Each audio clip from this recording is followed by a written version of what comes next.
Hello everyone, and peace of Christ to all of you. Please invite your friends and let us have a good time sharing some education together.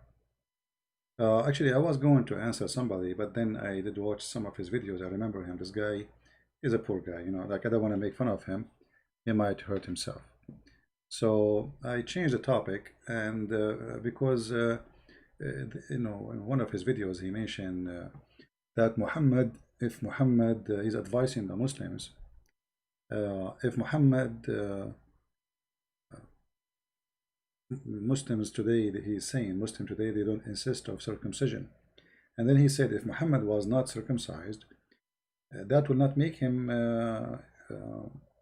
from Ishmael, which means he thinks that Muhammad was circumcised. Nowhere in Islamic tradition, anywhere it says that Muhammad ever been circumcised. However, let us leave this poor guy. These days anyone can grow a beard and his hair go crazy and he think he is Einstein. But Einstein is only Einstein. There is no two Einstein. Otherwise, being bald or having crazy hair doesn't make you Einstein. We hear always in Christian churches, not only between Muslims, many ignorant who they say that Ishmael, he is the father of the Arab.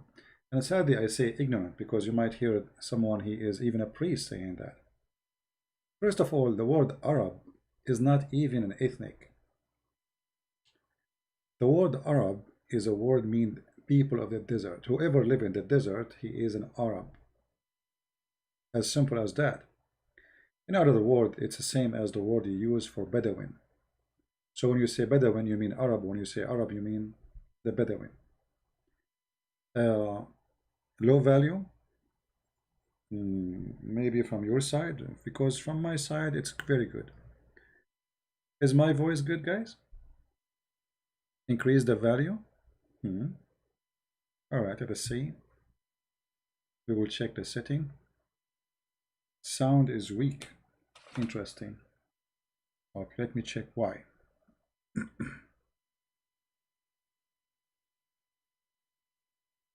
This is what happened when you have 4 wives and you are a prophet, and then your wives became 13 and 14. And the wives, they play with the things you have. I mean, like a microphone, etc. I told them, don't even get close there. But what you can do, I mean, give me a second, please. It's not easy to be a prophet these days. Now the Muslim, they will say Christian Prince claim to be a prophet. Yeah, the one who will do that is the best video editor, Mimi Hijab.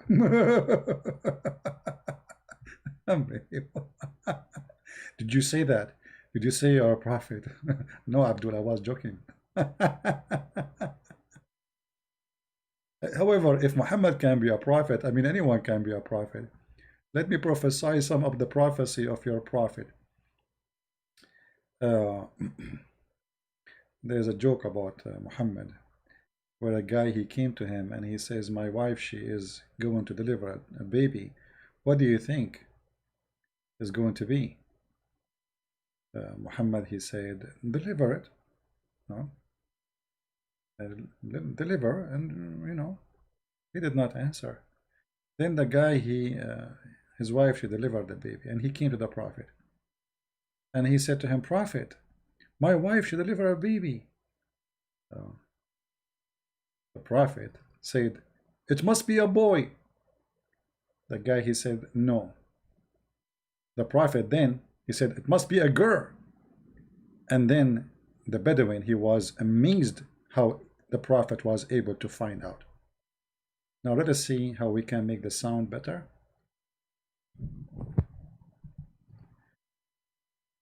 Okay, now is the sound stronger from your side? Is the sound better? I'm afraid if I make it louder, you guys might go deaf. Is it good now? Am I heard? Hello, hello. All right. Is the sound good or no? Is it so strong? Good, no? Loud and clear? Okay. So the question is Ishmael from the Arab? You see, for me, Once actually I have an argument with someone is in Middle Eastern Christian, and you know, we grow in the Middle East and we hear things, and you know, we go to school, and you know, we are like, we don't want to use the word brainwash, but it's somehow it is like this, because we grow up in a society and we take for granted what we hear. Nobody want to go study, investigate. Before I start actually, I decided to show an article written by a bishop, an Aramaic bishop, who speak Aramaic fluently, and this is his language actually. He's an Aramaic bishop. Let me see if I can put the image for you here, the article. Give me a second, please. Now the article in Arabic, but doesn't matter really. We can share the link and you can use Google Translation from your side. And you can search actually the article yourself and you can read it. Now, I am not trying to prove my point from an article, but those people, they don't say things unless it is accurate. Here, American Foundation for Syriac Studies. And in order to be teaching in such an organization, you have to be the top, and the guy is a bishop for millions of people. You go there and you will see where he is explaining the word Arab and Arobo. Let me zoom in. It says here, Al-Arab كلمة سامية قديمة معناها سكان الصحراء أو البيداء. The word Arab mean it's a you know, from the Sami origin, from Sam, and from the language of Sam, and mean the inhabitants of the desert, or you know, Baida is like, you know, there's a desert and there's the one, it's in the way to be a desert, or you're getting closer to the desert, as get like you will see some green, but it's not desert yet. So those people who live in those places, they call them Arab. It is not a nation. Whoever live in the desert, he is an Arab. All right. So, and you know, all the origin of the word is not even Arabic, which is funny. I mean, it's not even the Arab who call themselves Arab. I mean, those who live in the desert, it was the Aramaic people. And here you see how funny it is that now today you have a name people use and you call yourself, but in fact the one who gave you the name, it was not you, it was the Aramaic. Now the word Arab, by the way, is not only mean, or doesn't mean only people who live in the desert, it means people who they are savage. So it's kind of like if somebody, he did not take a shower for long, you know, like he's a Bedouin, you know. So this is Arab. It can be used even for someone who is not an Arab as a way to describe his situation, let us say. And here he's explaining to us how the words came to the existence today. All right. You can search. Actually, I'm going to post the link for you guys. Give me a second.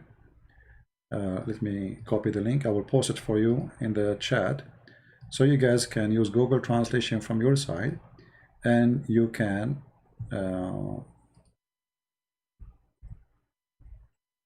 translate. Someone saying lose with Nini. Our friend, this Nini is an idiot. He don't even have high school. Bring me somebody. You know, when I talked to him, we were in a chat room, and he agreed that your prophet have boom boom with the goat. I mean, what are you talking about? Boom boom with the goat. He agreed. Go and watch the, you know, the conversation between me and him. And the Muslims then they were making fun of him, attacking him badly for what he did. So you are an idiot. And actually, I think it is you who is mentioning his name, because his name nobody mentioned except himself. Now, so here in this study is showing us where the word Arab is coming from. Have nothing to do with a nation. Arab are not a nation. It's a mix of people who they are. Actually, even if you go and search in the Hebrew, you will find the word Arab mean mix, the mingle. You know, the one is mixed. It's not the one who they are pure. You know, pure in which way? We are losing internet. Very good. Uh-oh. All right. I hope we are not going to lose the internet. Let me see.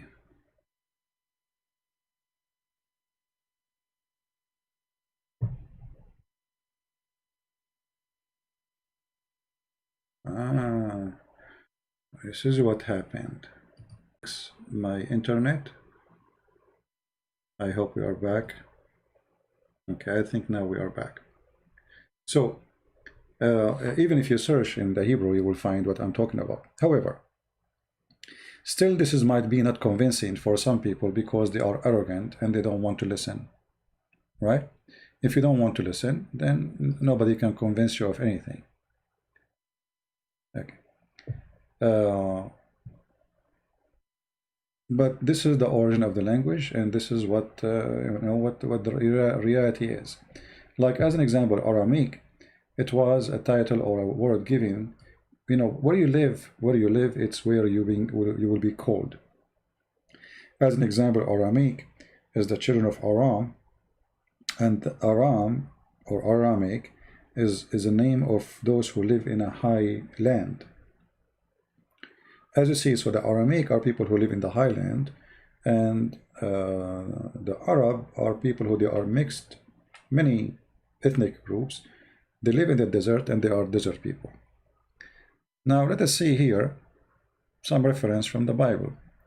You know, always the Muslims, they try to show you things, you know, they claim that Muhammad is from Ishmael, but if there is anywhere in the Quran it says that? Nowhere. How come? You see, how come the Quran, as an example, mention, like as an example, chapter 29, verse number 27, that Allah, He gave Abraham, Isaac, and Jacob, and from his seeds, the prophethood. Okay, why Allah mention? Because if this is the book made by Allah, so the one is talking here is Allah, right? Which is, we know it's Muhammad. So why Muhammad here, he dropped Ishmael? If Muhammad is claiming to be from Ishmael, shouldn't Muhammad mention the first, the eldest in the family?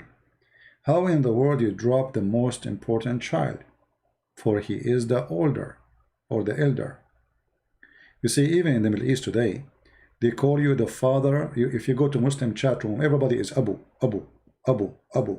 Abu means father of. So the first child you have is going to be your name, even the name of the guy. They will call him Abu. Let us say you have a child, his name is Yasir Qadri. The father of Yasir Qadri, if Yasir is the older in the family, they will call his father Abu Yasir. So Ibrahim, based on the Middle Eastern tradition, he should be the father of Ishmael, not the father of Isaac, I mean as a name. Because Ishmael is the elder. So look what happened here. The Quran skipped Ishmael and mentioned Isaac and Jacob. And then after mentioning those two names, says from his seeds will be the prophethood.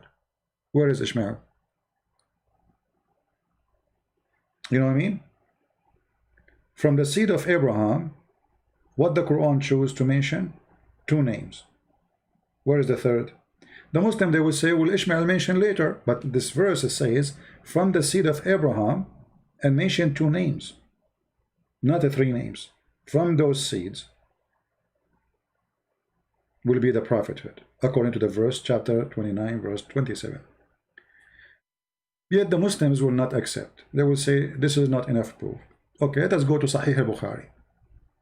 Sahih al-Bukhari is a Muslim book, and Muslims will say now what? They will say Sahih al-Bukhari made by a Christian prince, made by the Jews. Look what it says. This is the Muslims reporting the story, and according to Muhammad himself. It's not us, it's not me, you know. Those are story narrated from Ibn Abbas, the cousin of Muhammad, who Muhammad, you know, named him as the scholar of the nation, right? And then you will see that it's Muhammad who mentioned those stories, and they are copying from Muhammad what he said. The Prophet said, this is the source of tradition of walking people between them, as-Safa and Marwa.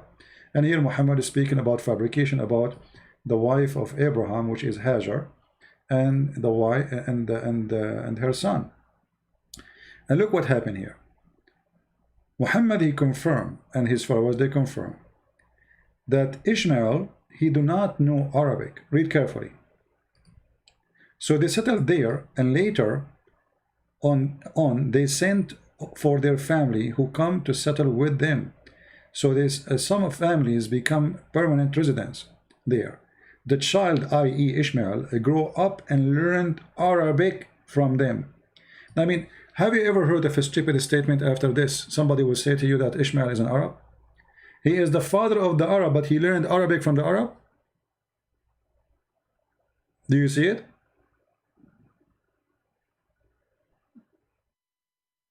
Imagine I go to Indonesia and I am 11 years old, and then I learn Indonesian from the Indonesian, and then I am the father of the Indonesians. You know what I mean? So even their books proving that this statement or this theory is a joke, is, you know, Muhammad is a fraud. All his what he's trying to do, he wanted to try to get some legitimacy to be from Abraham. Like, I am not from the middle of nowhere, I am from Abraham. Like, hello. But it's obvious that this is stupid.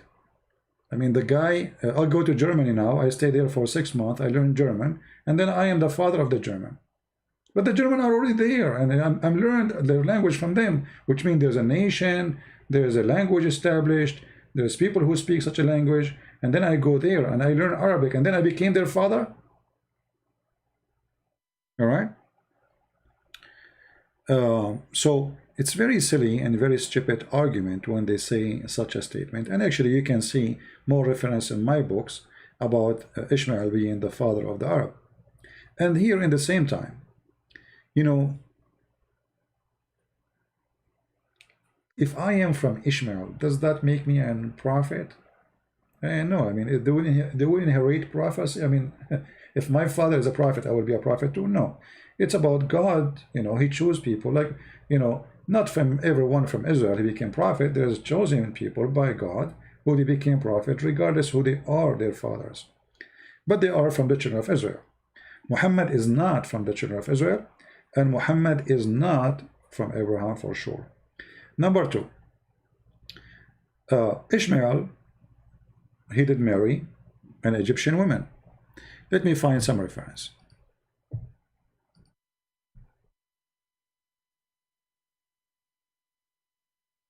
All right.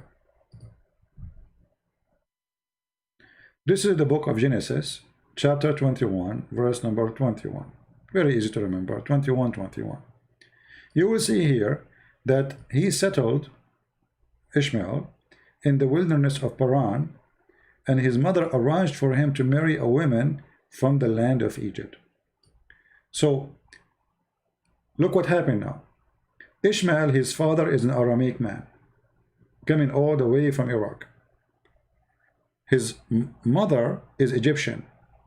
The wife of Ishmael is Egyptian too. So how he became the father of the Arab? You know what I mean? Do you see what do you see what I'm talking about? So now we have more confirmation that there's no way, even he have nothing to do with the Arab. Even though, by the way, the word Arab means people who live in the desert, doesn't mean an ethnic, as I say. But if we claim, if we say, okay, they are ethnic, somehow they became ethnic. But even, I mean, why the Jews? I mean, long before Muhammad exists. So the book of Genesis is written way before Muhammad even was in the belly of his mother. Why the Jews want to write such a thing? I mean, why they want to lie about it? You know what I mean? So he married an Egyptian woman, and there is then now all the options of having children who are Arab is gone. The Arab themselves, Muhammad himself, the Sahih Hadith confirm that Ishmael, he learned Arabic from the Arab. And if you marry from the Arab, even if you marry from the Arab, does not make your children Arab. The children will follow their father. You know what I mean? As an example, Moses himself, he married a Bedouin woman. Bedouin from the desert. Doesn't make the, you know, we can say they are Arab like as Bedouin. You know, we remember that The word Arab means people of the desert. So, but doesn't mean that children of Moses are Arab. Otherwise, we will say Moses' children are Arab too. So this is a very silly argument. But as you see, even the Bible confirms that Ishmael, he did marry from an Egyptian woman. Then if we go, we will find more reference in Genesis 28, verse number 9. You will notice that Ishmael, he lived very close to his brothers, to the point they are marrying from his daughter, as an example. If he is living far away, they will not even know that he have a daughter. You know, we are not living in the 20th century where you can take a plane and you go there, or people speak in the internet. If Ishmael was living in Mecca, it's going to take them maybe a month or so before they can arrive there. And then if we go to more verses in the Bible, we will see Genesis chapter 25, verse number 10. We will find that Abraham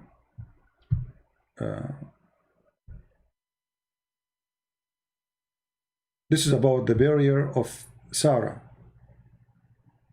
where Sarah was located. Here you will see the death of Abraham. His son Isaac and Ishmael buried him in the cave. So Ishmael and Isaac, they were in the burial, in the funeral of Abraham. Think about it. If Ishmael was living in Mecca, and then in order for the news to come to Ishmael, it needed a month to come to him, and then he needed another month to come and attend the funeral. But he was in the funeral. You know what I mean? That's mean Ishmael, he don't live far away, maybe a day or two from where Abraham he lived. Remember, I mean, at that time, they cannot let a dead person stay for long, for he will smell bad, and you know, things will go really wrong. They have to bury him as fast as possible.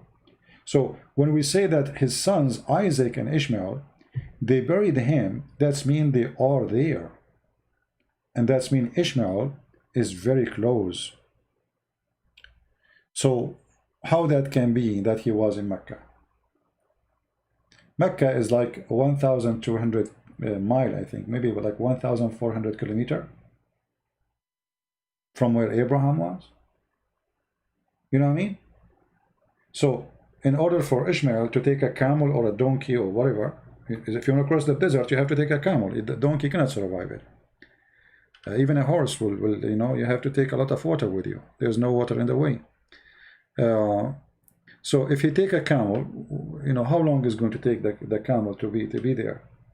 So all those things, you know, I mean, there's tons of, we can share endless reference about Ishmael, where Ishmael he lived. You know, Ishmael, according to the Bible, there's many places where it's, you know, shown us where Ishmael, you know, literally he lived. Let me see if I can find a map. Give me a second. Actually, the map, it was open, I closed it. Okay, let's see where we can find the map. Yep. All right, this is the wilderness of Paran. I mean, it's far away from Mecca. This is in Sinai. And the brothers of Ishmael, they were living around. They were living in that area. So they are not far really from each other. Somebody will say that the Bible says that children of Ishmael, they will be a great nation. My friend, a great nation does not mean, you know, I mean, the Bible mentions many, even small number of nations. They will be great nation. Great nation is about, there's something great about them. Let us say something, not necessarily great as good. It can be great as influence. But in the case of Ishmael, nothing bad about Ishmael actually.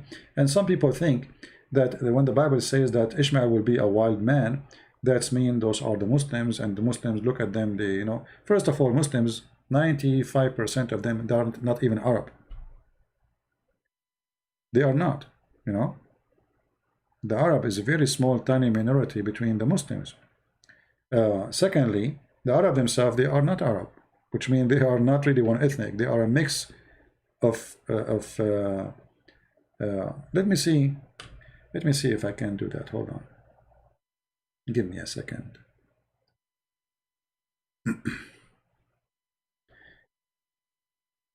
We try always to make our statement facts, not just talk. Talk is cheap, right?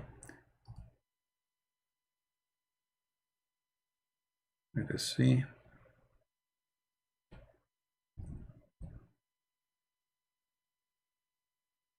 Okay.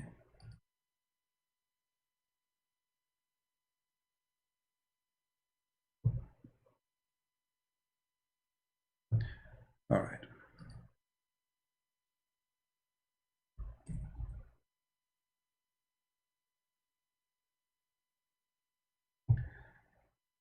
Let us look here.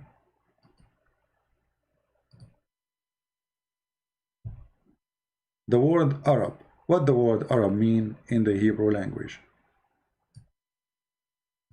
Do you see how the word come? Mix, mingles, mix together, mingle self, mix. Aramic corresponding to Arab, to mingle, mingle, self mix. All right. So it's a mix. The Arab are mixed people, and there is people who they have very. I mean, if you look at the people of Yemen who claim to be Arab, they have nothing to do as a look with the people who live in Saudi Arabia. People of Yemen, they are short. Most of the Bedouin, they are taller, way taller. People of Yemen, they have a totally different character. And people, actually, if I show you a picture of those who supposedly are called Arab today, give me a second. You will find that they have nothing to do with each other.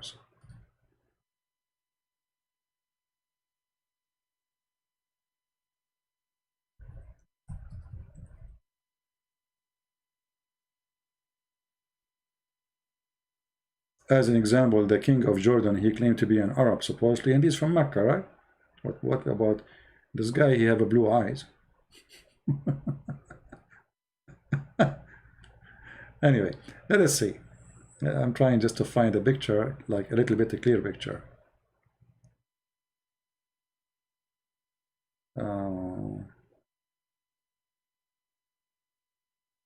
I'm searching, just give me a second.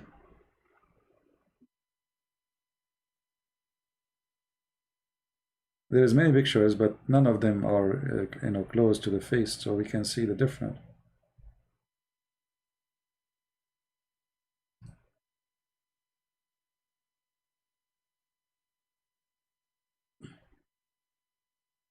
Let us see this picture here. This is the king of Jordan, and those are next to him, they are Saudi. Anyone notice any things they share? Nothing. Now somebody will say to you, well, the king of Jordan, his mother, she is rich. Doesn't matter anyway. People of Jordan look different. The more they are, I mean, Saudi, they look different. They are taller, they are skinnier, they have different build. And not all Saudi are the same, depend on the location, which territory you live in. Every territory have different look, have different even accent. And even Muhammad, he mentioned that his people will not be capable to read the Quran in one letter, if you remember. Why? Because those are mixed, they are not Arab. There's nothing called really Arab. Each one of them have his own potato language. So let us see here.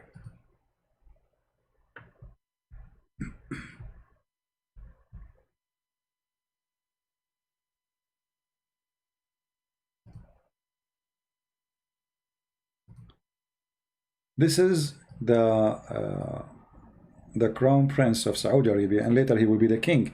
And the other one is a ruler from Emirate. Now, you look at them, maybe both they are dressing like Arab, but I mean, as Bedouin people, but they have totally different look. Their eyes is different, their nose is different, their mouth is different. Everything about, even their build is different. Everything about them is different. So you can tell they are two different people. Let us see another one. This is the Prince of Qatar. The second you look at him, you will find yourself looking at someone from Pakistan, because simply he is. All those people there, most of them, they are coming from India, Pakistan specifically. Let us get a close look.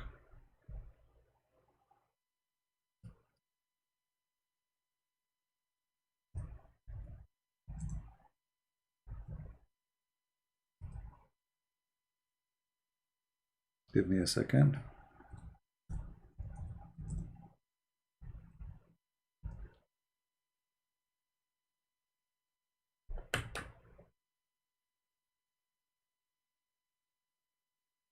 All right. This is the father. If you see him, he is not wearing Arabian clothes. If you see him in the street in Pakistan, are you going to recognize him that he is not a Pakistani person? No way. It's impossible. Right? All those people, they are coming from, because they are, you know, Pakistan is very close, by the way. It's just, you know, like a few hours by the boat, you will be there. It's almost across the border. Their even their tradition, their food, their look. This is the Prince of Qatar right now, isn't it? This is a guy from Pakistan. So how those Arab, they look different? I mean, each one of them is coming from different galaxy. Why they are not looking the same? You know what I mean? If when we say Arab, we are talking about ethnic group. If this ethnic group, let us say, mixed, and the majority of it is not from that group no more, then we cannot call them by that group anymore. Let us show you another one.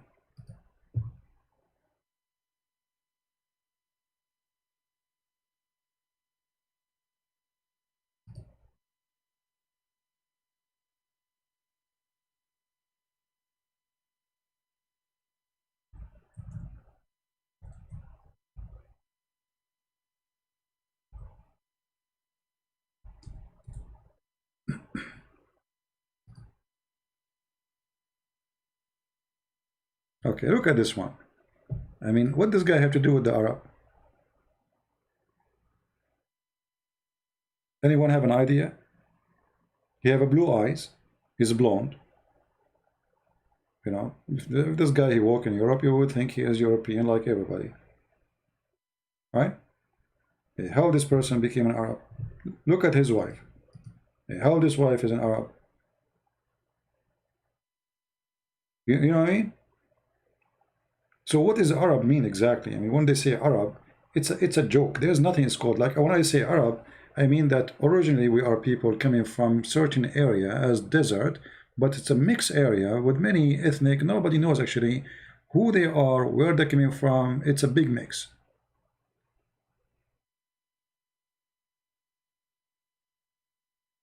Egyptian are not Arab. This guy is Syrian, is not an Arab. The king of Morocco isn't Arab. They are Moroccan, they are African. What make them Arab? You know, imagine, even the Muslim confirm that 4,000 Muslims occupied Egypt. At that time, there was 4 million Egyptian. You believe it? Somebody will say, how 4,000 can occupy 4 million? Those Egyptians, they are farmers, they are not warriors, and they were controlled by, you know, a little number of Roman for centuries, and the Egyptian give up. Nobody can fight the Roman. And they have no power to fight them. They have no army, they have no leader, they have nothing. The Muslims came, so the 4,000 Arab, they make the whole Egyptian, the 4 millions Arab. It's impossible. But this is what happened always. Islam come, everybody want to attach himself to the one who is victorious. Who is the victorious? The Arab. So it's better for you to say I'm an Arab, otherwise you will be not an Arab, and then people will make fun of you. You will not be first-class citizen. And this is why Arab became, it's like saying I am a superior, I'm an Arab. When Osama bin Laden, he went to Pakistan and he went to Afghanistan, he right away he became a leader. Why? He's an Arab and he's coming from Saudi Arabia. That alone is a big deal. He's not a Pakistani, he is not an Afghani, he's an Arab. It's a big shot for them. This is why if you go to Indonesia, when they got a sheikh, he's coming from any what they call it Arab countries, like he's like a superstar there. He's an Arab. You know what I mean? Like a big shot. So that made many people, they try to make themselves join such a name, even though this name does not have nothing to do with any ethnic. Even the Arab themselves, as I said, they are not even an ethnic. Same for Muhammad. Muhammad in the beginning, the Arab, they were just Bedouin. They have nothing really to be proud about. So Muhammad, what he can be proud about? Nothing. So he decided to join the one who they are the most honorable. Who are they? Abraham, Isaac. You know what I mean? When you don't have a family, you try to find one. If you don't have, you want to claim to be a king, okay, you are the son of who? You want to be a prince? Who is your father? Which king? So Muhammad was desperate, trying to find a person he belonged to so he can claim something he don't have. And that was Abraham. It was a solution. All right? So Abraham was a solution for Muhammad, not a true inheritance, or let us say lineage. And as you see, even the Muslims, even Muhammad himself in his story, he mentioned that Abraham, when he had his son Ishmael, he went to Arabia, according to Muhammad, and to Mecca, according to Muhammad, and there was nobody there, according to Muhammad. But here we go, we find that he went there and he found the Arab there. And actually, according to Islamic history, if you find my book, if you read my book, you will find that he married from the tribe of Jurham. And, Jurham is the enemy of Muhammad, how he became the father of them. So all this fabrication is just to give Muhammad some papers. Papers, who is your father? Actually, I believe Muhammad, nobody knows who is really his father. For me, I'm just guessing. I think it was Waraq ibn Nawfal. If you have my book, you will see that when Muhammad's father, supposedly the one Muslim claimed that he's the father of Muhammad, he was going to have sex with the mother of Muhammad, the sister of Waraqa. She offered Muhammad father 100 camel to sleep with her. Now the story here is very fishy. I mean, 100 camel to sleep with her. Secondly, that means Muhammad's father was a gigolo guy, like he get paid for sex. So when the Muslim, they mention those stories in their books, that Waraq ibn Nawfal's sister, she offered 100 camel when he was going to have sex with the mother of Muhammad. And then Muhammad, father, after he finished with the mother of Muhammad, he came to her. She said to him, I do not need you no more. She changed her mind. So it looked like she was sent by her brother Waraqa, trying to convince him to stay away from this woman by offering money. And when he did not stay away, the offer is gone. No more money, no more camels. And imagine 100 camel in that time is a lot of money. I mean, it's a lot of money. So imagine at that time, that will make you really rich. Same time, Islamic books prove that Muhammad was born 4 years after his father's death, which is very stupid even to mention that this guy, his name is Abdullah, and he is the father of Muhammad. And Abdullah, he died, and then his wife, 4 years after, she gave birth to a son. You see, the father and the son both they supposedly they have sex with 2 women in the same night. So when we see the Muslim, they say that Muhammad and his uncle, they are the fruit of sexual relationship in one night. So how Muhammad was born 4 years if Muhammad's father was dead 3 months after? So to make it simple, let us say there's two guys, they have sex with two women in this night, and then one of them he died after 3 months, or let us say 6 months, and then after 4 years the one who died, the woman he slept with, she gave birth. That is Muhammad. See? So everything is against Muhammad. We don't know who is Muhammad. When a Muslim, even they say that Muhammad, his father, his name is Abdullah. How his name is Abdullah but he don't believe in Allah? How his name is Abdullah but he will go to hell? You know what I mean? If the guy, his name is Abdullah, why he is going to go to hell? Slave of Allah.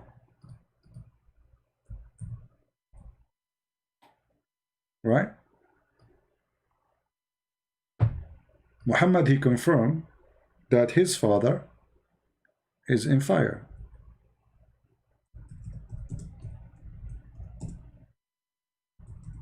So I believe that the real name of Muhammad is unknown. In the Middle East, if somebody is unknown, we say Abdullah Fulan, which means unknown slave of Allah. Unknown person. Abdullah is a name, is a title. You give it to somebody, is it supposedly unknown as a person. We don't know. All right? A man asked, where is my father? Messenger of Allah said, your father in hell. When he turned his back, he said, my father and your father in hell. You know what I mean?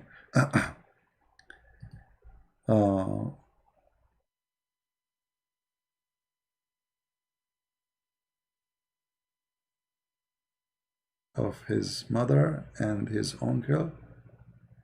No, you guys, you are mixing things up. No, I'm saying, okay, I made a video about it. You can go and search it. About Muhammad was born 4 years after the birth of his father, but the death of his father.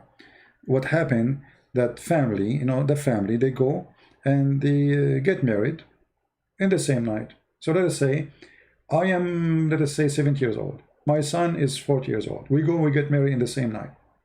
From the same family. Even sisters. You know what I mean? And then, what happened, that I die. And then, the woman I slept with was supposed to be my wife 4 years after she gave birth. So this is what happened. Are you getting the point? So both of them, they have children, but one of them is 4 years older than the other one. So the child, which is not from the son of Muhammad, was born 4 years before Muhammad was born. But Muhammad's father was dead already. How that can happen then? You know what I mean?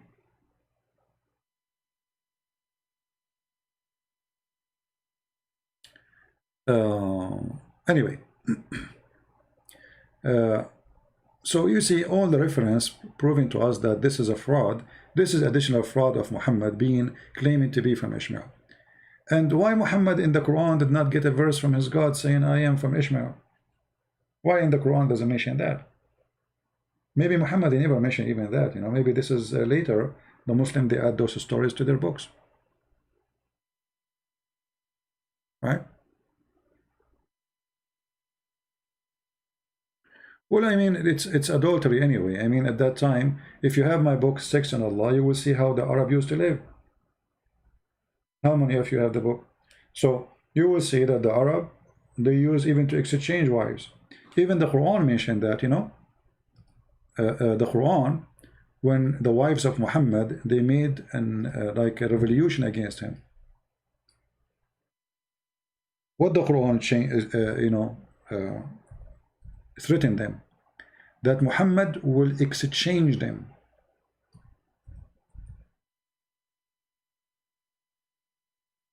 How you can exchange women? Change or exchange? In Arabic it says exchange. Yubaddil. Mubadala.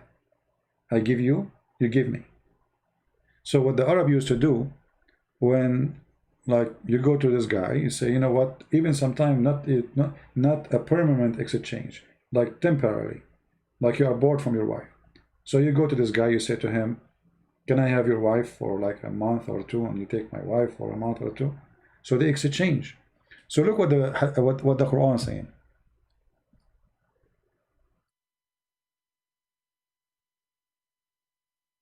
But if you back up each other against him, huh?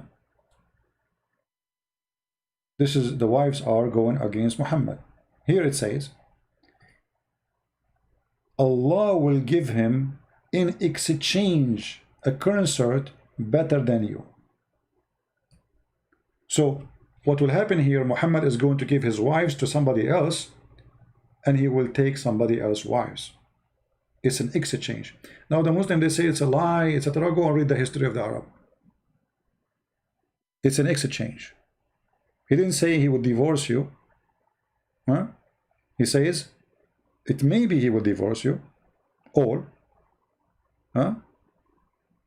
And there is an exchange will happen, which means this is permanent exchange. A divorce with exchange permanently, no way to come back. The word in Arabic, you know, if you go, let us see. Give me a second.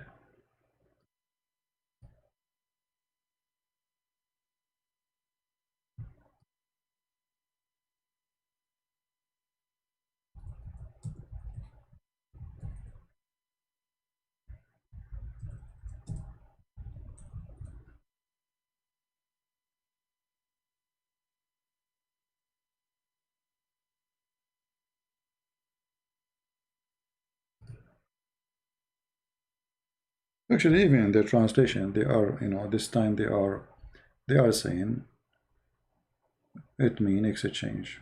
So we do not need to use this.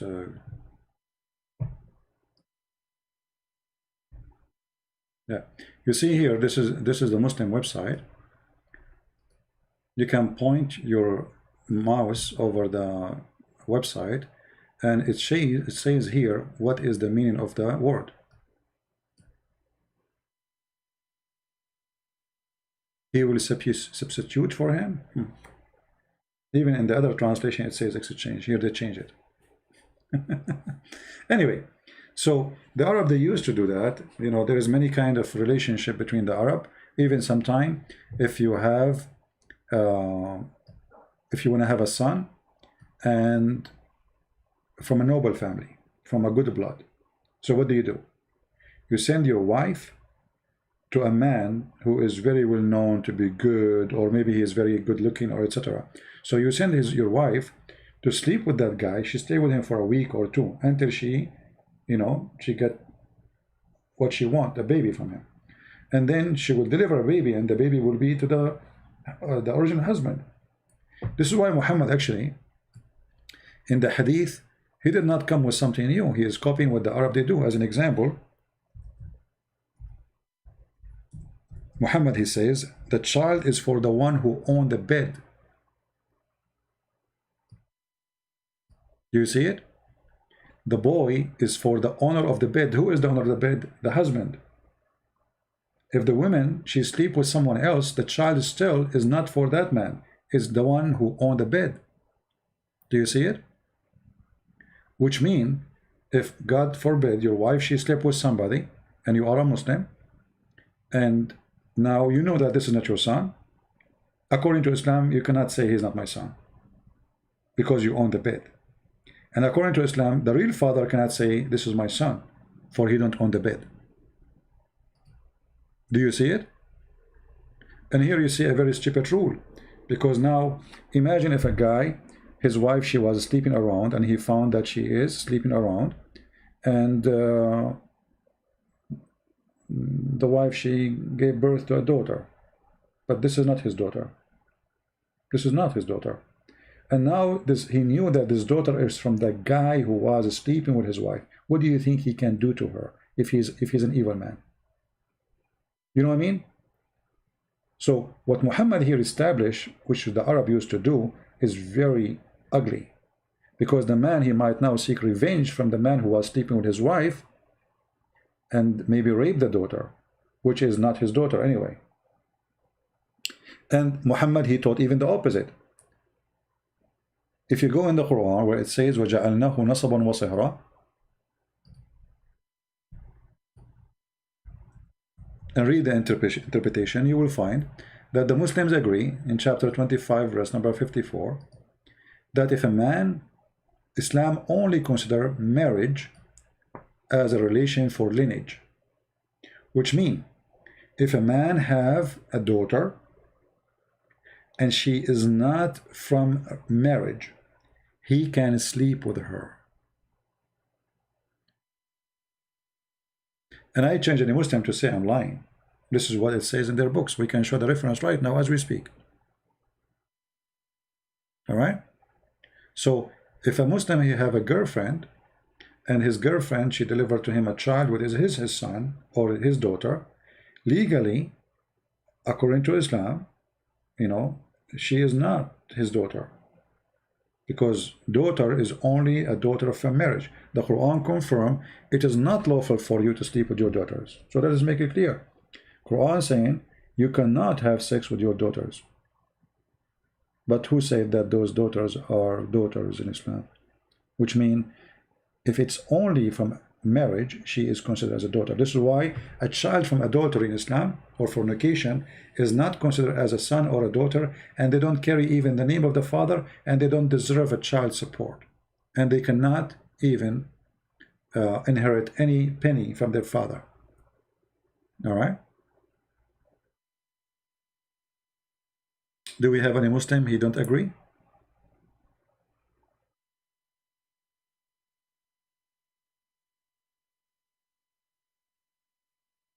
Armani, he is saying, okay, let us show you how Muslims they try to refute me.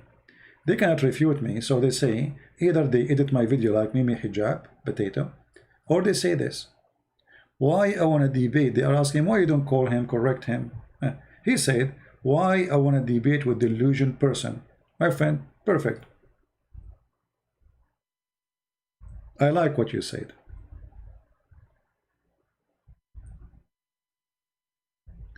A delusionate person.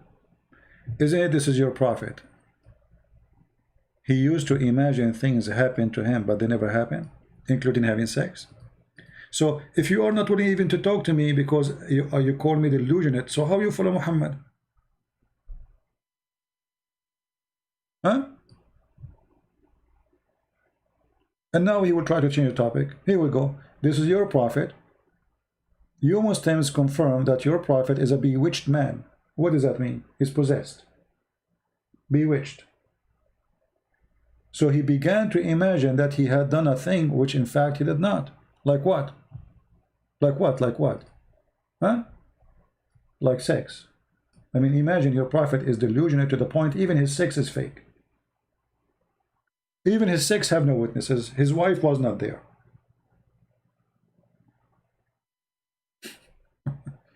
So when you speak about something, this is why they don't dare to debate me, by the way, because whatever they say, I will give them the spank they deserve.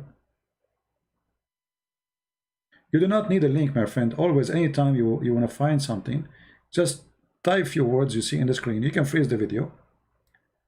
Search. Was bewitched, so he's that began to imagine. You know, if you search it in Google, you will find the same reference. All right? Or I'm showing the Hadith here. It's Sahih Al-Bukhari 3175. And Muhammad, even not only this, I mean, even his sex was fake. Read carefully. This is his wife. She was saying the following.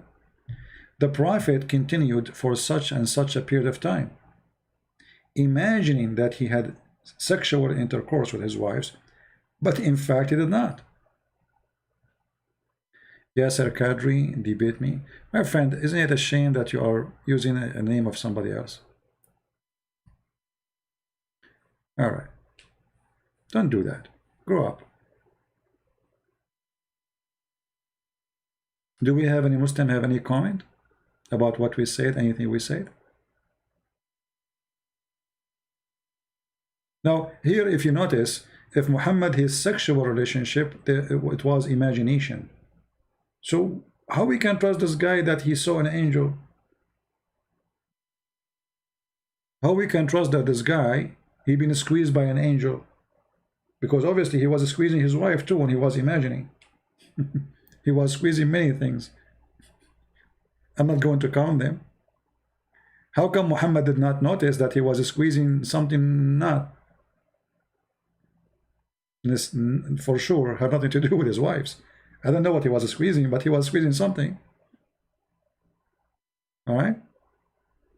So, and here you see the hypocrisy. The Muslim, they try to attack me by saying things, a Christian prince is a blah, blah, blah, blah.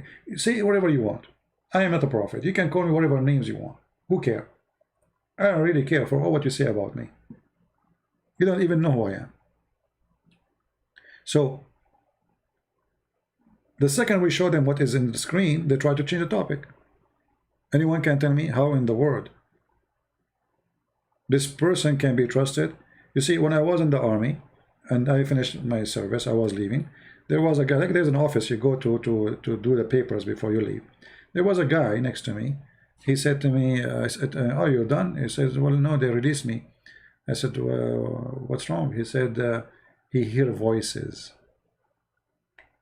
The guy, he looked fine. I mean, he didn't look like a crazy person, but he heard voices. He admit he heard voices. And that is in the army is very dangerous, you know. So, even as a soldier, you cannot work in the post office. You cannot work. Muhammad cannot fit to work anywhere. If you tell this story, you cannot even be a witness in the court. A judge will not accept you to witness even for a guy he took a zucchini, because obviously you imagine things. You know what I mean? So how you can be trustworthy? The guy, their own, I mean, the funny is that this is their own books saying that. Who is saying that? Aisha. I mean, first-hand witness. Is that an authentic story? Yes, this is Sahih Bukhari. How this guy can be a prophet? How you can trust that this guy, he saw anything? And look, since he mentioned that he cannot debate me because I am illusionate, he don't talk about illusionate no more. Look, he's so quiet now.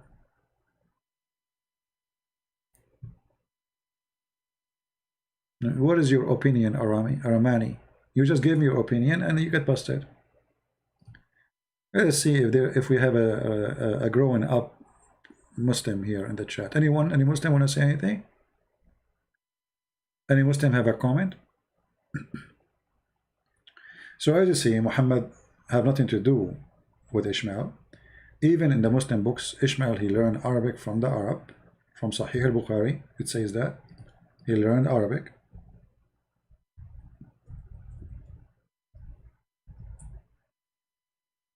From the Arab, as you see.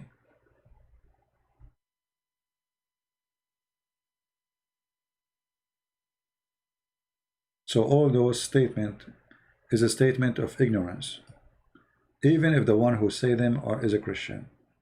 It's okay. I mean, you get to be ignorant for some time. You know, me myself, when I was a kid, I heard people saying, "Is Muhammad from Ishmael?" From Ishmael. So for a while, I was thinking, okay, he is from Ishmael. How I know? Until you start, you know, digging and searching and studying, and your knowledge increase, and then you will find that this was nothing but a false, you know, statement. And you know, there's many people, they go today in churches, they claim to be teachers, but they have no idea what they are talking about.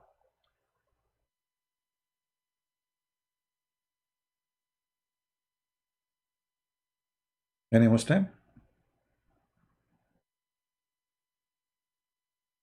Arabic does not exist in the time of Ishmael. Actually, you know, I believe this can be very accurate. As I said, the word, the language Arabic does not exist as a language by itself. The Arabic language is a mix of Aramaic and other languages. Actually, if you read the Quran, I believe that the first Quran was not even in Arabic. It was written in Aramaic, even Aramaic letters.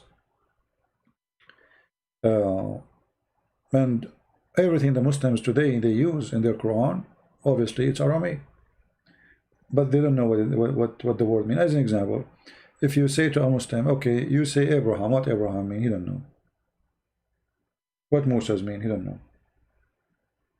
You know, okay, this is Hebrew supposedly, but you know they have meaning in the Aramaic language, because Aramaic language is the mother language. You say Isaac, what Isaac mean? Israel, what Israel mean? They don't know. Sam, what Sam mean? Ham, all those names, what they mean? They don't know. What Adam mean? They don't know. For none of those have nothing to do with them. It is names and stories brought to them from other nations. You know what I mean? So,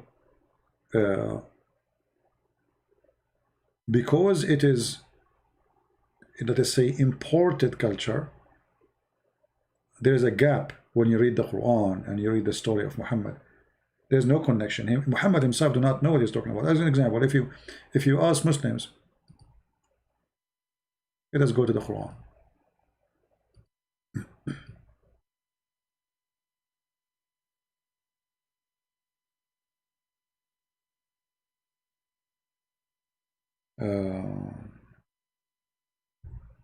Let us see this one.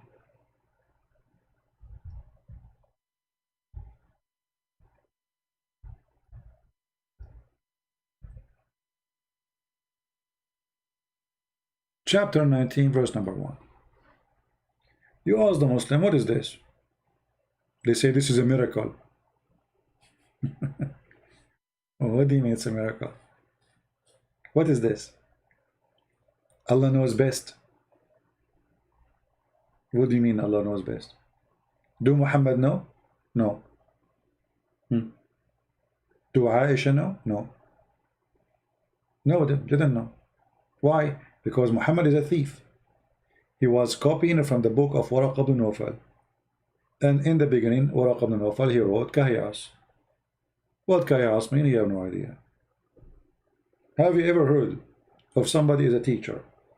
He says to you, today I will teach you something. And then he writes in the screen, Kahiyas. And then you ask him, the teacher, what does that mean? He says, Allah knows best. Why? Because he is a thief. He doesn't know. This is not his book. You know what I mean? This is style of writing is Aramaic style, Christian Aramaic. They summarize from the beginning what the topic will be about. It's like the title. So letters have a value in the Aramaic language, and actually even the Arabic, because they are copying the Aramaic. So each letter have an Aramaic value, and you will notice if you put all the value together, they will make a title says Kahiyas, which mean Christ is my God. And does it make sense? Yes, absolutely. This is a chapter of Maryam. Chapter of Maryam. Who's Maryam? The mother of Jesus. So what the first sentence is saying? Christ is my God. Al-Masihu Ilahi. Muhammad, you do not know what this means. He copied the letters as they are, put them there. You know? No. But this is about Mary. The whole chapter supposedly is about Mary. And as usual, Muhammad always copied the name wrongly. So he thought that Maryam is the same Maryam as the sister of Aaron. This is why in the Quran he called her, O sister of Aaron. Idiot. You know, Muhammad always remind me of a thief. He stole a rose rice. You know? And then he don't want anyone to know that this is the stolen rose rice. But in the whole city, there's only one rose rice. So what Muhammad will do? In order nobody will know that this is a rose rice, he changed the thing in the front of the car. You know, he put something in the top of it. He took it. Let's say he take the symbolic for Honda. He put it there. People ask him what does this mean. He don't know. because both are theft.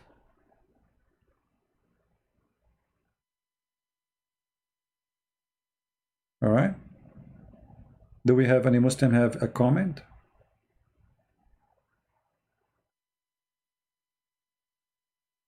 Anyone?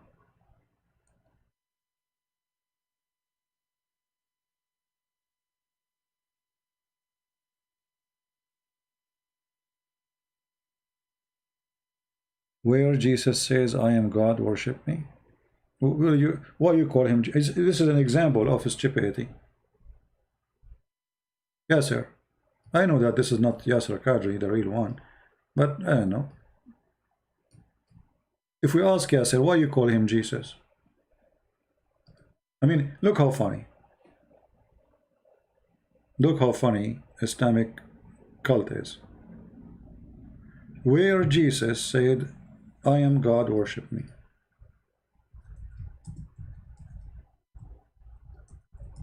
All right. I'm not going to show you.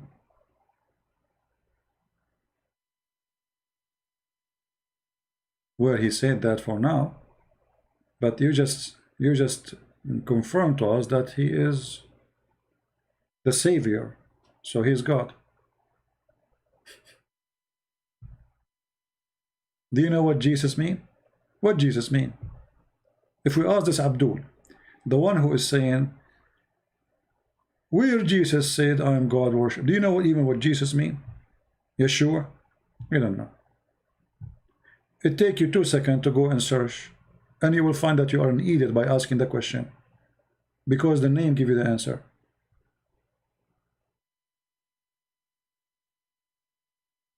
Isn't it amazing how funny they are?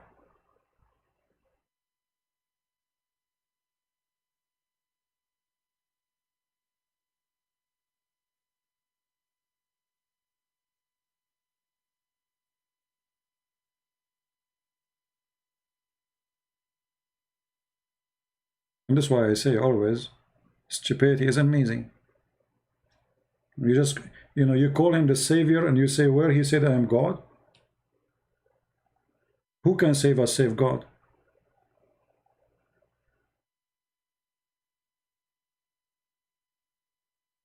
You know what I mean? Who is the Savior or save God? There's nobody can save you save God. So you say, where is the Savior said, I am God? It's like saying, where the one in the, what they call him, the swimming, the beach guard, where the beach guard, he said, I know how to swim. You know what I mean? I mean, I don't know what they eat, but whatever they're eating is impacting them badly, right? Like, where the swimming pool guard, he said, I can swim. He's swimming pool guard. Like what? Where he said, I know how to swim. Yeah. Do we have any smart Muslim? You have anything to say? And those people, they get offended. If you say smart Muslim, they get offended. If you say stupid, they get offended. Doesn't matter what you say, they get offended.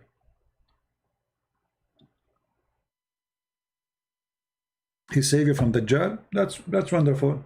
The Dajjal is the most dangerous creature. He is the devil. That's means he's God.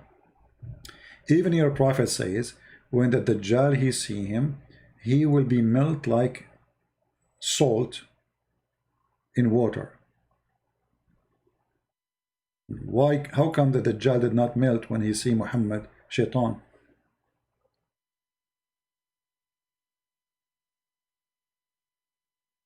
Do we have any Muslim want to say anything?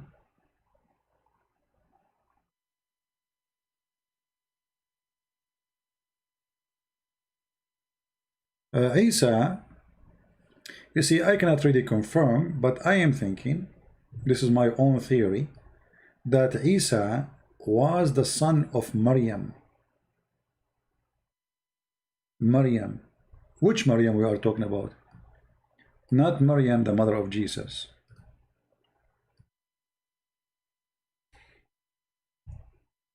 Maryam, the sister of Aaron, which the Quran confirmed that Muhammad think that Mary, she is really the sister of Aaron in chapter 19, verse number 28. You see here, the Muslim, Muhammad, he got busted in his time. A rabbi, a Jewish rabbi, he came to Aisha and he told her, but there's a huge difference, there's hundreds of years between them.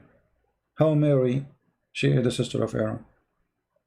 She told him, you are a liar, which means Aisha, she believed that this is what Muhammad meant. But when the news came to Muhammad, Muhammad got busted. So he need to find a solution. So he said, at that time, they used to call them by the great ancestor, the great one. Okay, why the great one? Why Aaron, not Moses? Secondly, Mary, she is not from the tribe of Aaron, which means she is not a tribe from Moses. Number three, well, if you want to call them by their ancestor, you call him the daughter of, etc., not the sister.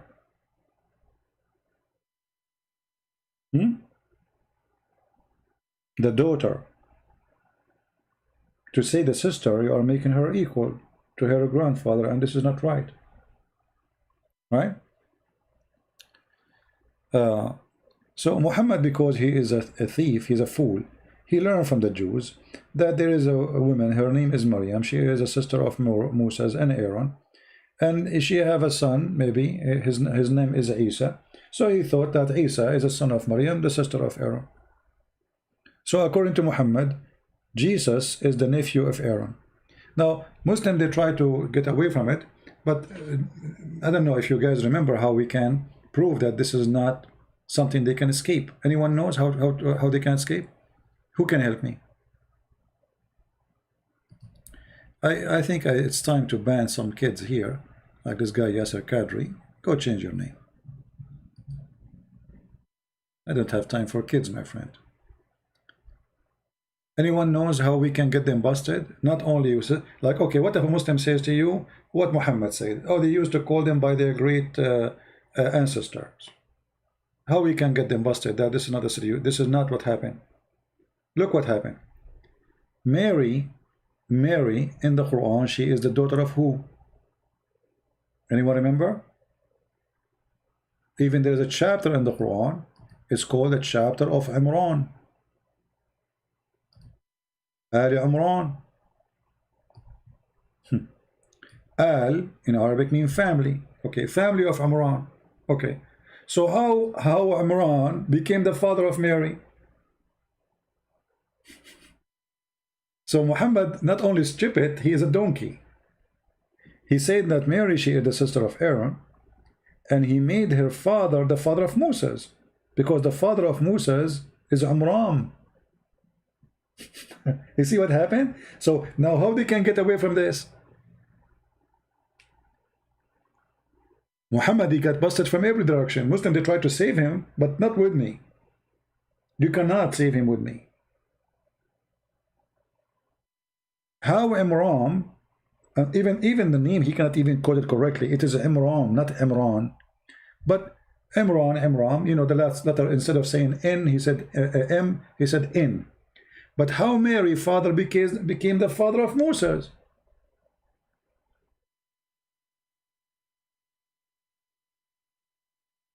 You know what I mean?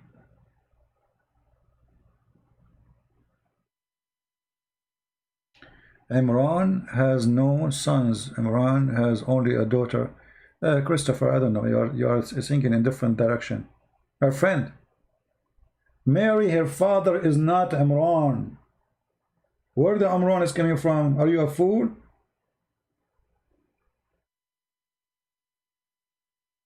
Mary, she is not a daughter of a guy. His name is Imran. The only Imran we knew is the father of Moses and Aaron, and this is why the Quran says Mary, the sister of Aaron. Did you get it?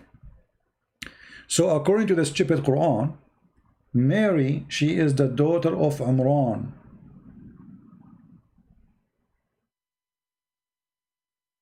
But Imran is the father of Moses.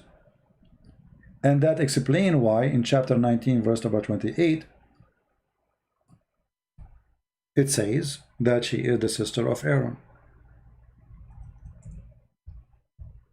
Are you getting it? Or still trying to swallow?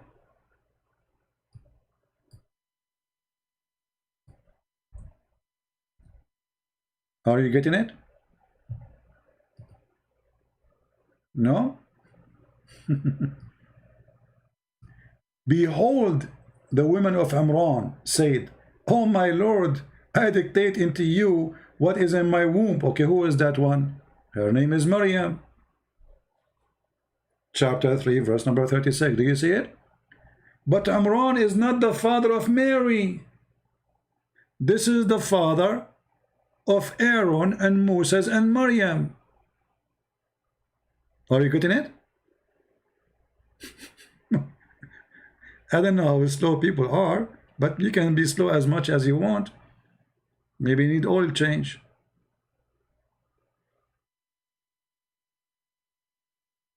Right?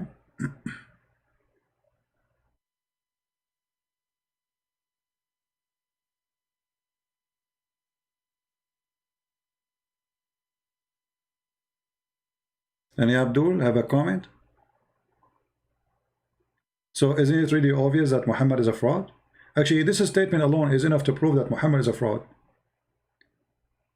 Why we Christians 600 years before Muhammad we need to change the name of the father of Mary? I mean, what does this have to do with anything? Even the name of Mary changed.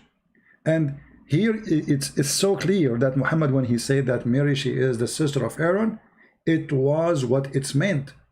Because the name of the father of Aaron and Moses and Maryam is Amram.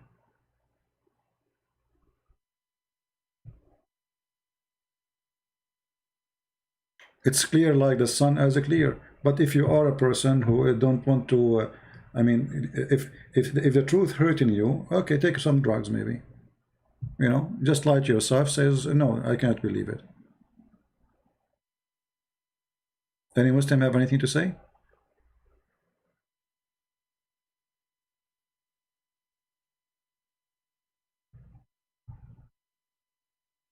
Armani? You better go, Armani. Take care. Take a hike. Did you read the Bible from the beginning to the finish? No, Armani, I was waiting for you to teach me because I am illiterate like your prophet. Did you ask the same question to your prophet?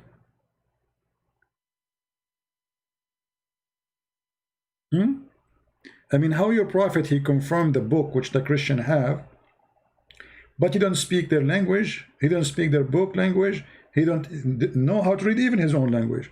How you confirm the book?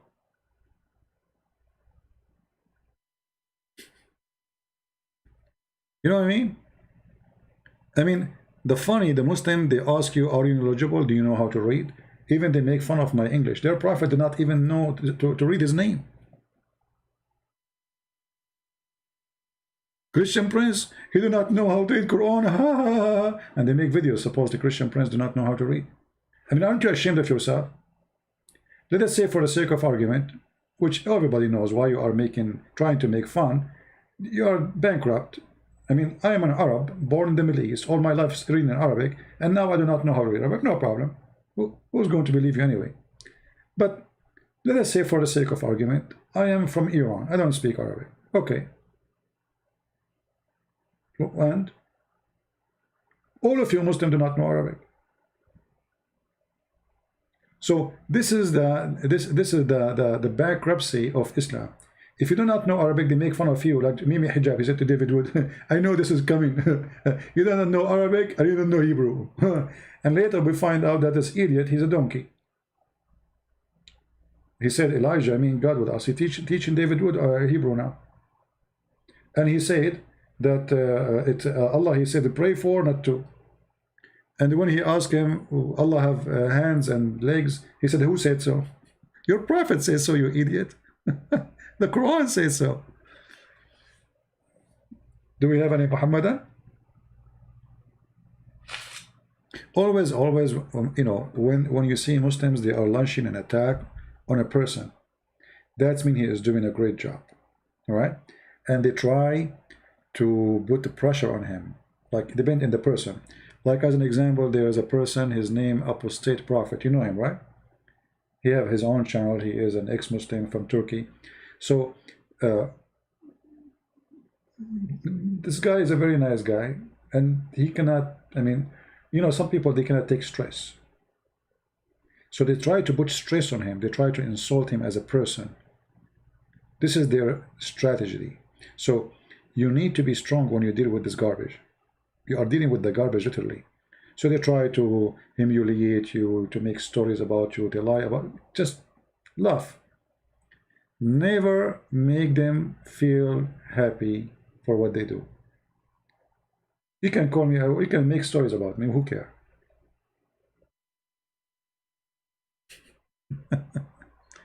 Once in a chat room, somebody says to me, Christian Prince, Muslims, they say that you love women. I took the microphone. I said, my friend, thank God I don't love men. I love women. What's wrong with that? Supposedly they are trying to just like, you love women? Really? What? What does that mean? They try to make you like, I mean, imagine who is talking about loving women. They have a prophet who was jumping from a woman to a woman like a monkey. I am, you know, I don't have 13 wives. I don't have a girlfriend. I don't have anything. Do you like women? Sure, women are beautiful. Why not? God, he made me a man. So if you are making me like feel bad, like is that women? No, I will laugh at you. So they try to make you like the devil. You know, he love women. So who? What? Yes, thank God. I am not going to do the same as Muhammad, who was licking the face of Osama. You know, remember the Sahih of Osama? He licked his face and he said, I wish if Osama, or if Osama was a girl, I will dress him until he grow up and get married. Why you are wishing Osama to be a girl? Licking his face. Right? So they tried always, anyone who speak against Islam, they try to put you down. And look what happened now with Yasir Qadri. You know, Yasir Qadri was their sheikh, was their scholar. They love him. Allahu Akbar. He teach them even terrorism, you know. I got him busted many times. Yasir Qadri, suddenly he said something they don't like. The Quran is a shish kebab.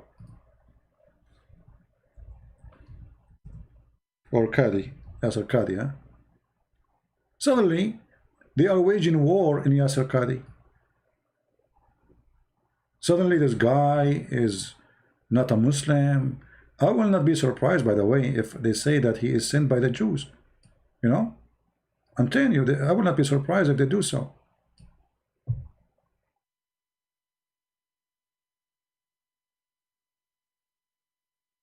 Yesterday, he was their scholar. Today, so they do video editing not only for me. They do editing for their own scholars. They call them scholars. Yesterday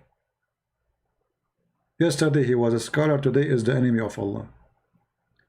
And now this guy is going over from place to place like a monkey, flagging the videos about him, specifically Christian videos.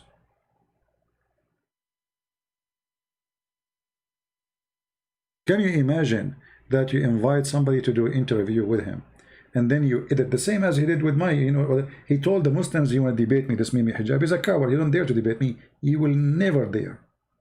So what he do? We call, Christian Prince, listen to this. Did you say this? And they play short, like 10 seconds. I'm saying to a Muslim woman, suckle me. Did you say that? Did you say that? Yeah, I said that. I was quoting your stupid prophet. He hung up on me.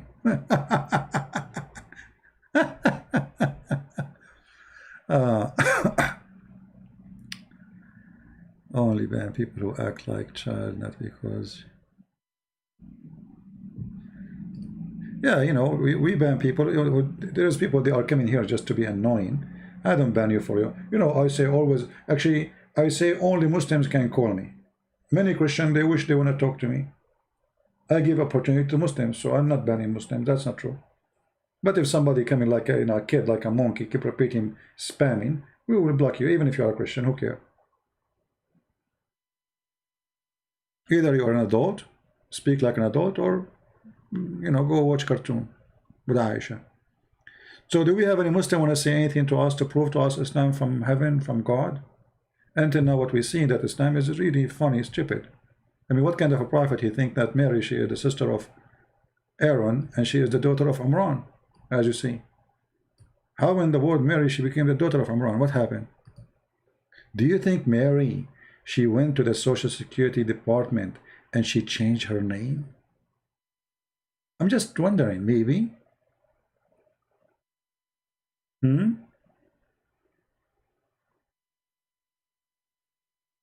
Any Muslim have an idea?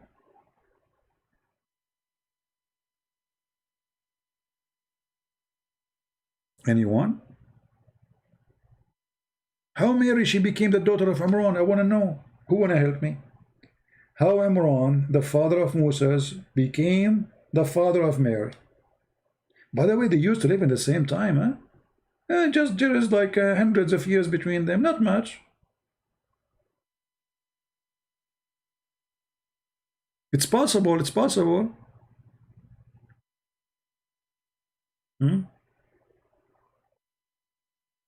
Magic, magic can happen. You know, magic, yeah. Actually, don't you know that Muhammad, he was controlled by magic? They got some hair. This is why, you know, like, I understand why Brother Sam Shamoun, he shaved his head. I think he is afraid somebody will control him by his hair. Yeah, they got his hair, brother. Very evil people. Never give your hair to somebody.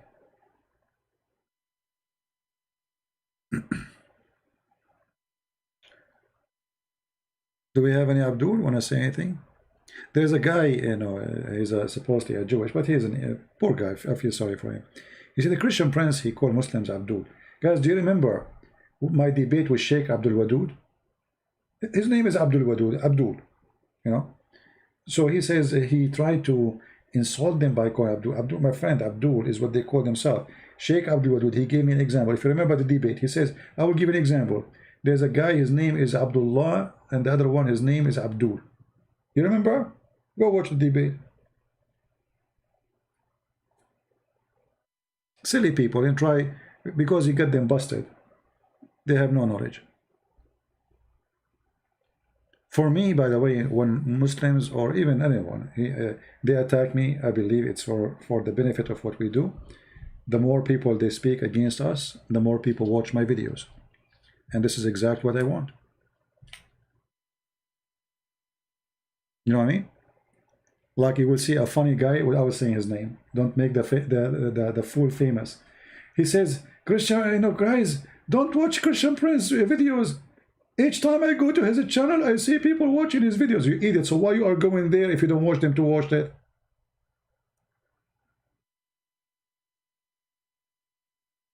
I mean, look at this idiot. He is trained the Muhammadan. Don't watch Christian Prince channel. He says every time you go live on air, I go to his channel and I see you there. Don't go there. But so why you go there yourself? And those who do not know who's a Christian Prince, they will wonder, like, who is this guy, Christian Prince? Let's see his video. You know?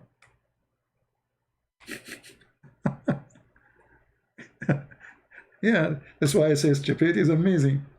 Big mistake. Big mistake. You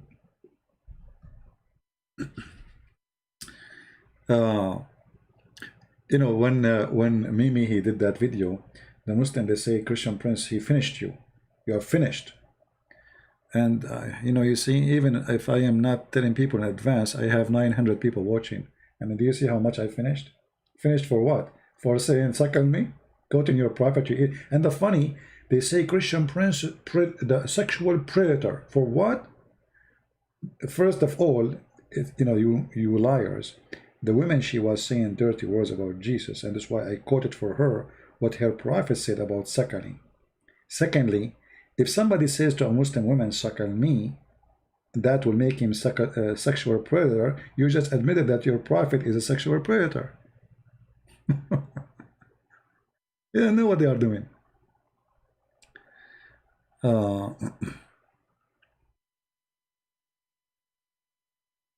Anyway, do we have any Muhammadan have anything to say? Who is a Muhammadan? He can tell us something good about Islam. Forget about everything.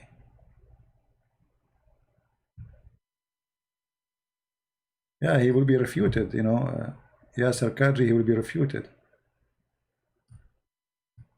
I saw a video actually of a Muslim. He's refuting Yasser Qadri by speaking about letters. He says, as an example, in some verses, the letter it says this and letter says that. It's just a different letter. This is not what the Quran is about, my friend. What letter? What letter? One dot can change the whole meaning of the word. Secondly, when you say it's preserved, it is preserved, right? And then we find that, as an example, one chapter, which is Al-Ahzab, used to be equal to the chapter of Al-Baqarah. How many verses in Al-Ahzab? Let us see. This is the chapter of Al-Ahzab, as an example, not just, you know. How many verses are there? Let us check together. 73. How many? Total of 73. This chapter used to be equal to the chapter of the cow. How many verses in the cow chapter? Read carefully. 286. So how many verses are missing in one chapter? And this is according to Muslims' reference, not to us. According to Muslim reference, according to Aisha, according to the scholars, from 286 we have 73 only. What happened? The goat ate it, maybe,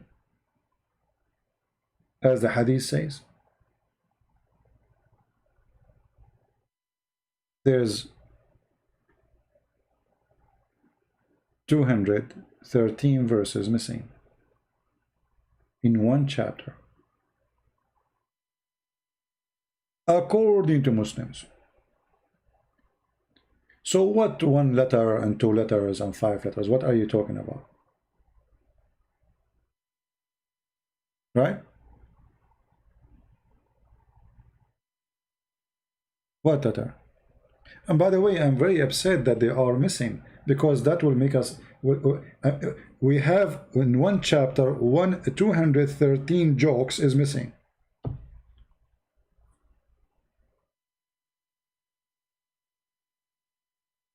For me, I'm against any goat when I eat the Quran, as the Hadith says, because the more the goat eat, the less we can expose Muhammad. So don't take me wrong, I support the preservation of the Quran. You know what I mean? And I'm so upset actually from this goat who ate the Quran, if you remember.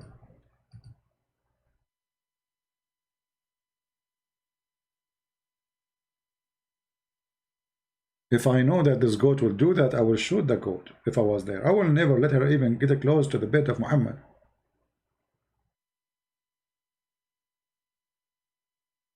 Because the more we lose of the Quran, the more we, you know, have less good time. Any Muslim have anything to say? By the way, as long as the Quran says anything happen is by the will of Allah, so do you think this goat was sent by Allah?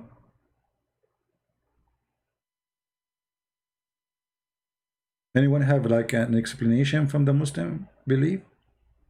Why this goat? Who is the one who behind anything happen in this earth is by the will of Allah? If Allah don't want something to happen, will never happen. So if this goat did eat the Quran, obviously the one who sent the goat is Allah. This is Allah goat.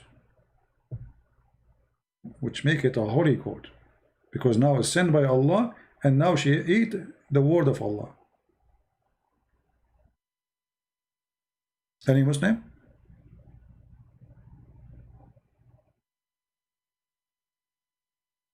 No, like, you know, you see the Quran confirm that nothing happened.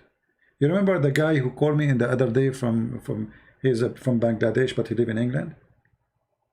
Salsuri, I don't know what his name, Salmunu, Salulala, Sanarururi, I don't know. The guy who speaks like Sabil Ahmad, you know, so fast. Brother Thittar. So I said to him, today I open my computer and I start exposing Muhammad. Is that something I did willingly or Allah forced me? Do you remember? He refused to answer.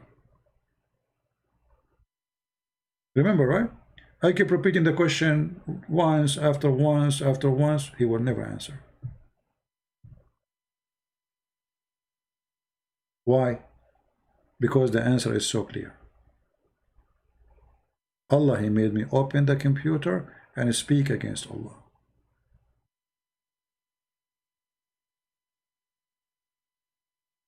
What kind of religion is religion now? So when the goat, she ate the Quran, obviously Allah, He sent the goat.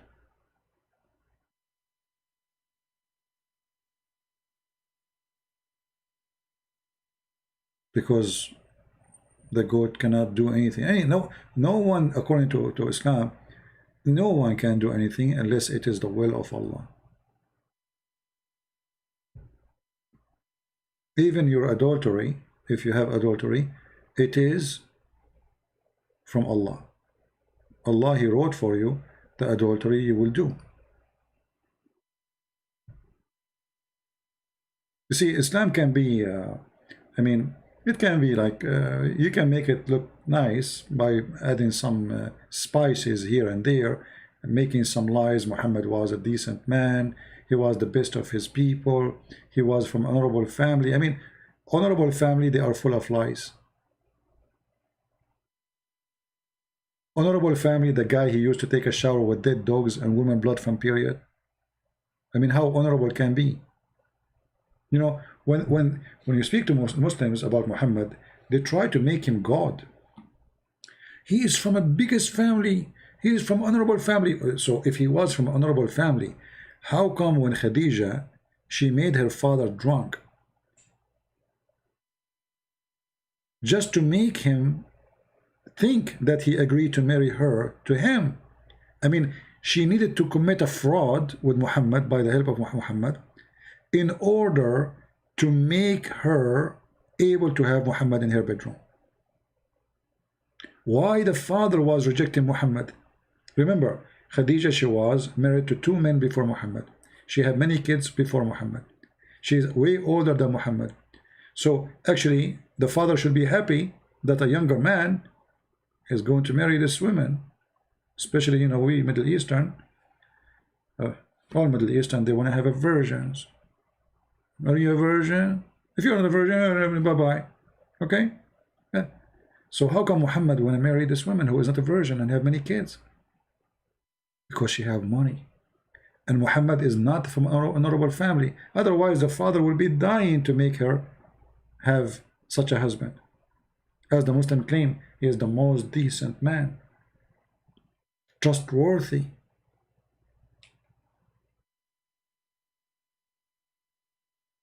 He was a noble man.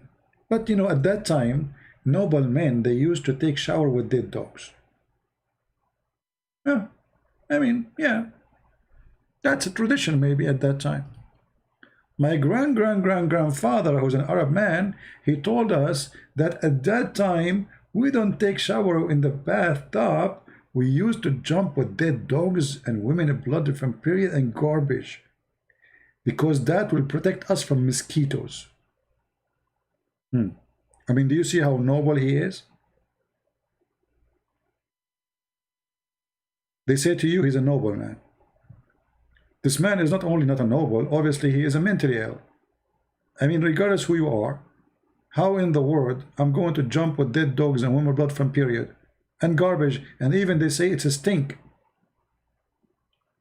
In Arabic, by the way, you see here, you know, translation is not too much accurate, but it says in Arabic, and natin, stinky. I mean, it's stinky. It's very noble. Like, you know, when I say I'm an Arab, I think people here, they imagine Christian prince taking a shower with some dead dogs, woman blood from, when I'm going to get woman blood from beard, you know, I'm poor guy, single. I don't have 13 wives like Muhammad. So, I mean, what kind of a jacuzzi is? Just imagine the jacuzzi of Muhammad, you will know how noble he was. And the funny, when they ask him, you will see here that the Arab are not like this. You see, yes, they are wild people, they stay in the desert, but they are not dirty. I mean, you see, if you are a Bedouin, there's no water. Water is very little to drink, etc. So it's priceless thing. So you will not be able to take shower, clean yourself as normal people who live in towns or villages, etc.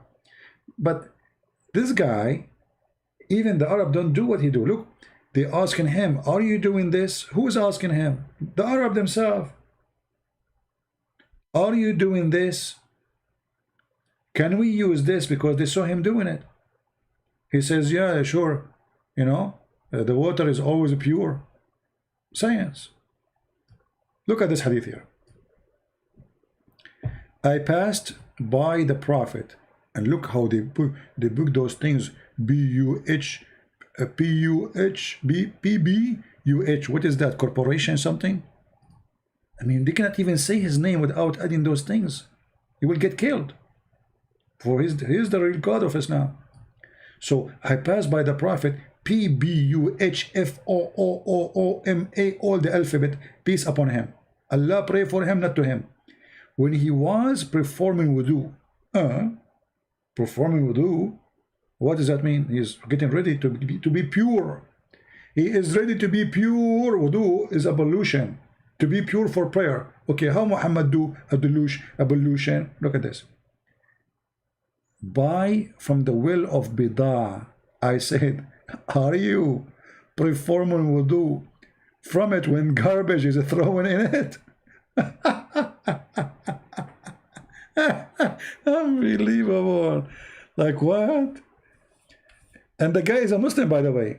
The guy who asked him the question, Abu Sa'id al-Khudri, his father, Abu Sa'id al-Khudri is a very well-known person. His father said to Muhammad, the story reported by a very, very well-known Muslim person. So his father, he was asking Muhammad, are you doing ablution with this garbage? Hey, my friend from India, welcome. All right. Look at this hadith here. The people asked the Prophet, S-A-W-S. Look, here is S-A-W-S. Here, it is P-B-U-H. I mean, do you see the difference, brother?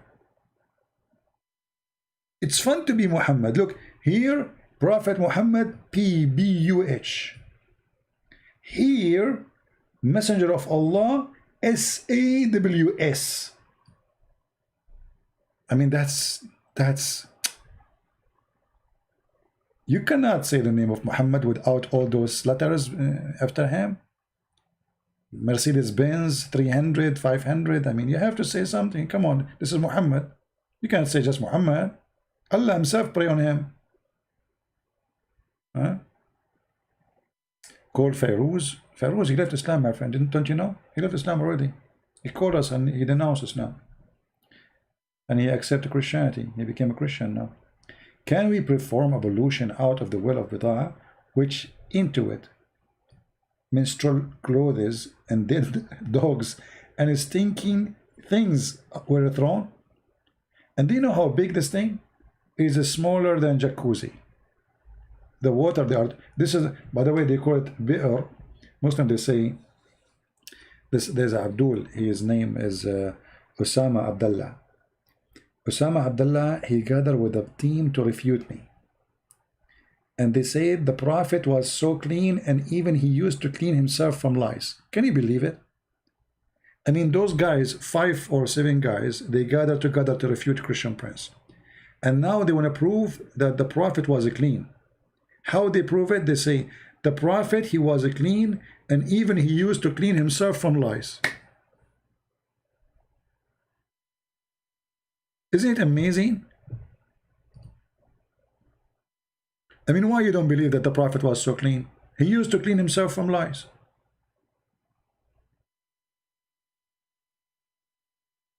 If I play for you the recording of this guy, you will die laughing. Let us see.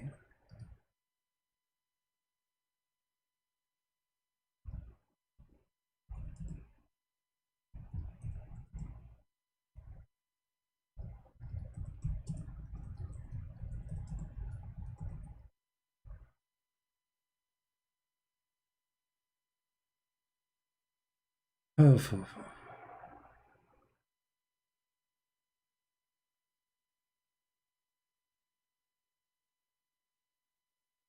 yeah, I don't know where to find this. It's funny. I mean, 5 of them, he says, I want to say thank the brothers who helped me to refute Christian Prince. And he starts saying, the Prophet, he was so clean, and even he cleaned himself from lice.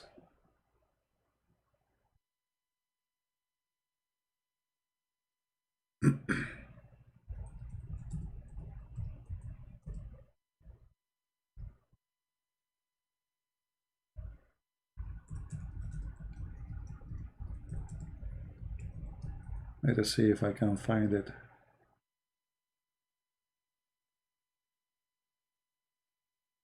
Yeah, sometime if you look for something, you cannot find it.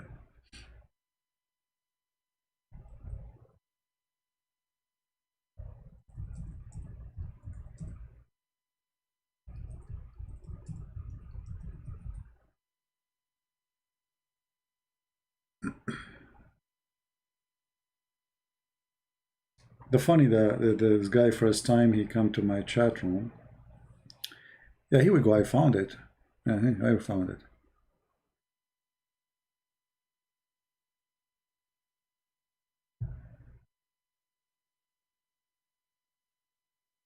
Hold on. We will hear an audio. We found it.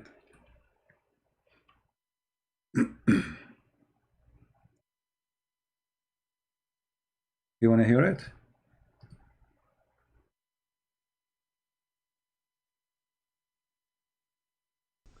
Whether the 2 million people who currently live in Mecca, provided that with ample scientific quotes. Point number 3, the Islamic standards. I've demonstrated the Islamic standards on cleanliness of water.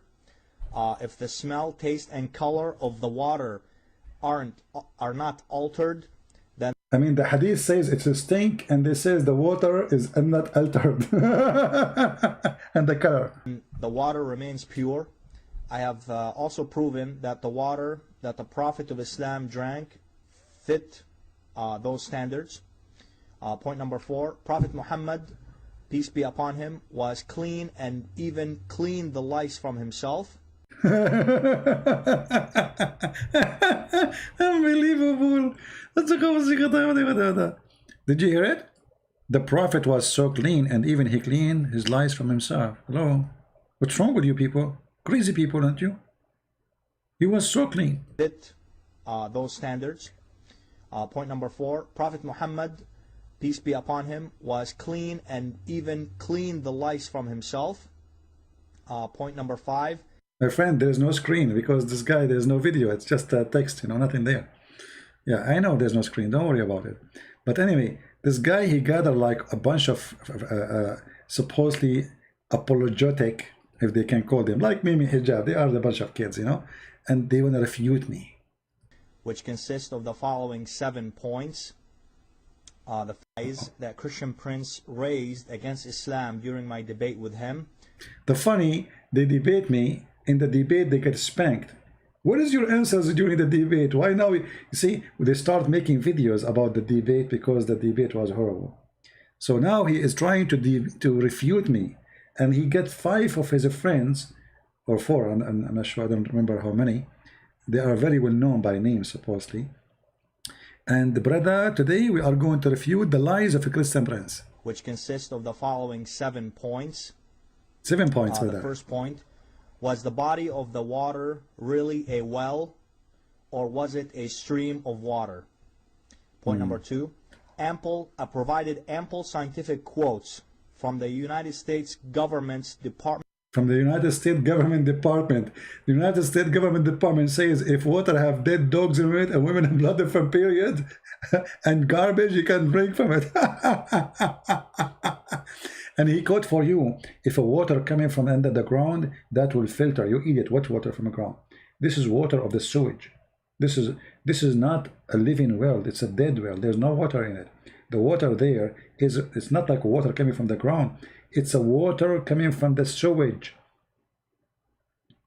It's a low point where the water of the houses come to that point. This is why they are throwing garbage in it. You are living in the desert. In the desert, nobody throw garbage in a water unless this water is garbage water anyway. It's a sewage. Idiot. Department of Energy and Wikipedia.org website, which is a scientific website, proving Wikipedia.org is a scientific website. Okay. that soil filters water from. See, soil filter water, but the dogs is coming from the top or from the water from. The water have dead dogs. The dogs, they came from the.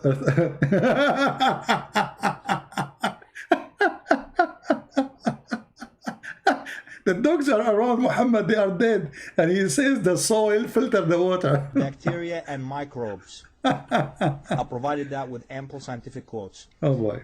Point number 3, the Islamic standards. I've demonstrated the Islamic standards on cleanliness of water. If the smell, taste, and color of the water are not altered, then the water remains. The ones is asking for a screen. My friend, there's no screen. This guy is not. There's no video. He's not. He's just talking. So there's no screen. I will put for you something in the screen. Here we go. Are you happy now? Here we go. That's better. There's no screen. Pure. I have also proven that the water that the Prophet of Islam drank fit those standards. Point number 4, Prophet Muhammad, peace be upon him, was clean and even cleaned the lice from himself. Okay. You people like to have a screen, huh? You like to see pictures. All right. So Prophet Muhammad, he was so clean to the point he cleaned the lice from himself. And by the way, do you know why he mentioned the lice? Because when he was talking to me, he said, the Christian prince, you Christians are you are not clean. You don't clean yourself. I bet you have a lot of lice in your head. I said, okay. So if somebody have lice, he's dirty? He said, sure, yeah, he's dirty. What do you think? I said, are you sure? He said, yeah, for sure. I said, are you sure? You know, the guy got so excited. He said, yeah, hello. And then I showed him as a prophet full of lies. You should see what happened. And now, because he got busted, he's trying to cover it. So the prophet was so clean, and he even cleaned himself from lice.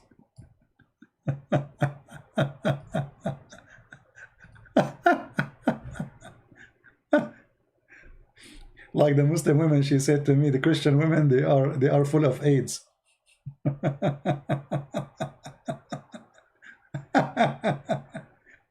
And the Muslims, they cut my video and they put there, I was saying the fact AIDS spread more there. Crazy people. So the Prophet was so clean to the point he cleaned himself from lice. Actually, do you know that Muhammad, he says lice are blessed animals? For they wake up the prophets to pray. Do you know that? Yeah. Muhammad even forbid them from cursing the lice. Even Muhammad, he says that Allah tests him by lies. Prophets are tested by lies. And this is why I am not a prophet yet. Where I'm going to get the lies from? Yeah. Actually, there's an article. Let me find it. Hold on. People in Dubai, they were selling lice because the Prophet used to have a lot of lice in his head.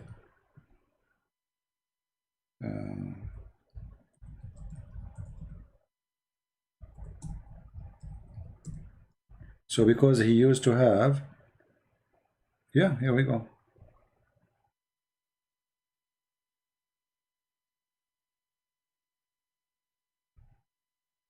That's it. They want to follow the Prophet.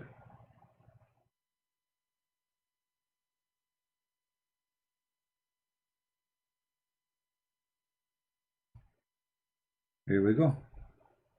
And they are saying that it is scientifically correct to do so. Lies are being sold in Dubai. Lies are sold in Dubai for the people who have spent so much money for looting lies. Ephesus, because lies is being sold in Dubai. What is this? I mean, this is English. I don't understand. Not even a normal price, only lucky 14 dirham. I don't know, this translation is weird. Let me find something. This is Daily Bangladesh newspaper. Let me find something else. Yeah, just because the Prophet, he have a lot of lies in his head, so I already start getting lies. Yeah. Alhamdulillah, Alhamdulillah, brother. Alhamdulillah.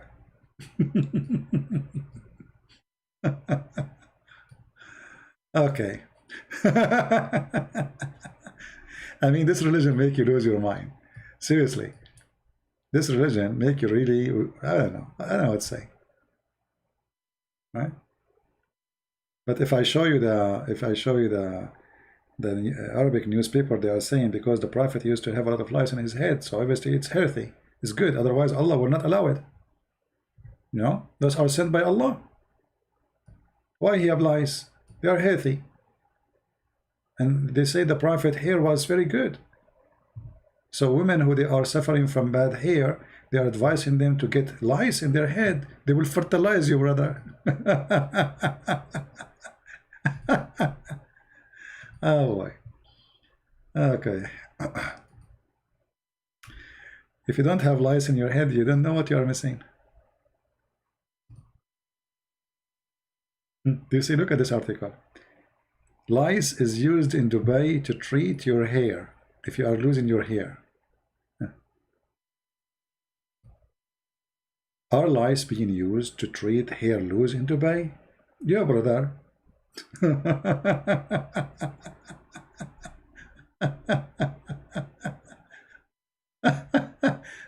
Madness is amazing. Oh boy. Do you think, guys, I should open a lice store? It looks like it's going to work. Hey Steve, how are you? How is Jamaica doing? I went to Jamaica actually. I like it. Very beautiful country. And a lot of roosters everywhere. But there's no lice. That's why I could not stay for long. Yeah, there's no lice. I'm not going to stay in Jamaica without lice. Hello?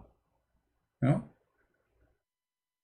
Even in the Middle East, like you go to the hotel, they ask you, like, sir, do you like the hotel room with lice or without lice? Like the Prophet, or like, you know, are you Sunni or Shia? You know, if you are Sunni, you have to follow the steps of the Prophet. You have to get lice. You know. Actually, if I go in election in the Middle East, but you know, we don't believe in democracy anyway. We will force people to vote for me anyway. I will say in the speech, I will guarantee a lice for every citizen. Alhamdulillah, lies for every citizen. Alhamdulillah. Yeah. Yeah. The Prophet was clean, and even he was cleaning himself from lies. That's something. Super intelligent people. Point number 5. I've exposed Christian princes' lies on the water of Zamzam, for it is only a small stream of water and not a large one. As see how smart they are. I exposed their lies. They say that this is a miracle, have a lot of water, and I made them say with their mouth that water of Zamzam is dead. Listen what he will say. You see, in order to make a Muslim say something, ask him for the opposite. There's a guy, I forgot his name. He's a friend of this guy, Vattari, something like this. I said to him,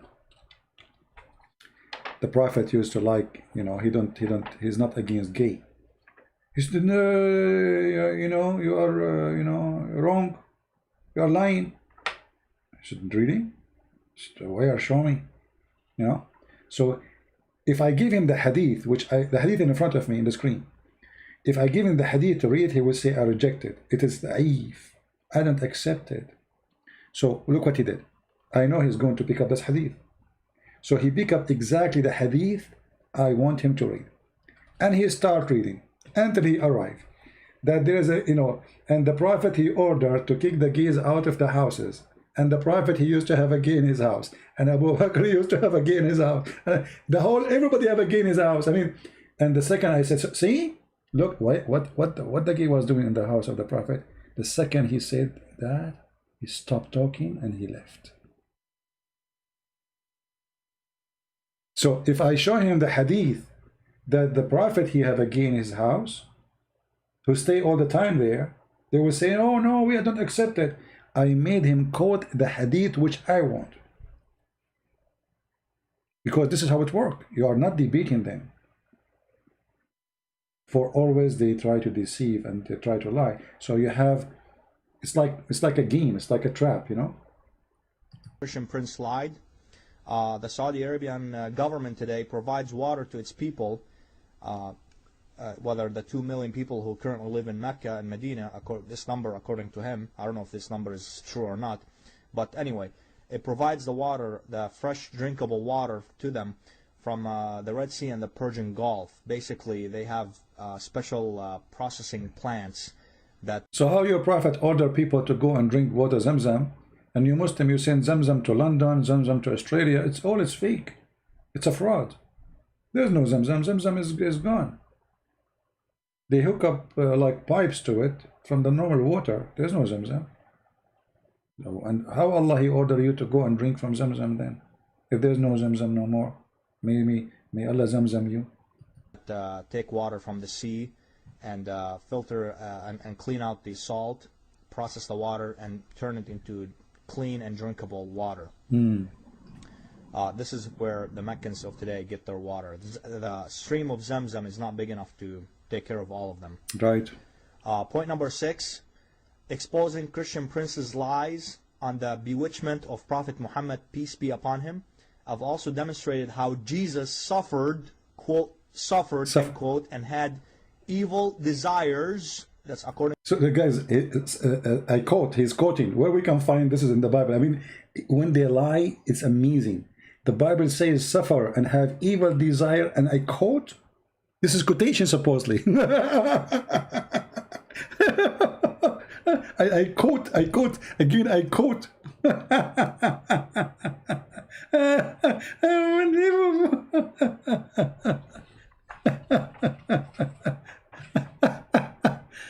Oh boy, it is the best comedy. You know, sometime I'm driving, I stop like in the traffic light and I explode laughing. I remember something happened during those debates, and you know, like it's embarrassing. Sometimes people will look like, what's wrong with this guy? But today, because of the Bluetooth, you know, you can save yourself from being like, it's what, are you crazy laughing to yourself? Like, you know, you are by yourself. But people, they would say, maybe he have a Bluetooth in the other ear, maybe, you know, he's listening to somebody, maybe. It's the best comedy. Unbelievable. According to his New Testament, in him during his 40 days of temptation from Satan. The temptation was so bad and so heavy on Jesus that angels had to, quote, attend him to help him from the, quote, suffering and, quote, evil desires. Quote, evil desire, quote, and suffering, quote. where we can, and how the angels are attending him if he is not God. He fasted for 40 days. What temptation, you coward. You see, when the Bible says that the Satan, he tempt is an act to try. Either it succeed or not. But all of us, we knew that the story is there. Anyone can go read it. Satan, he was not succeed. So he failed in his temptation. Jesus never commits sin. Even the Quran and the Hadith confirm that.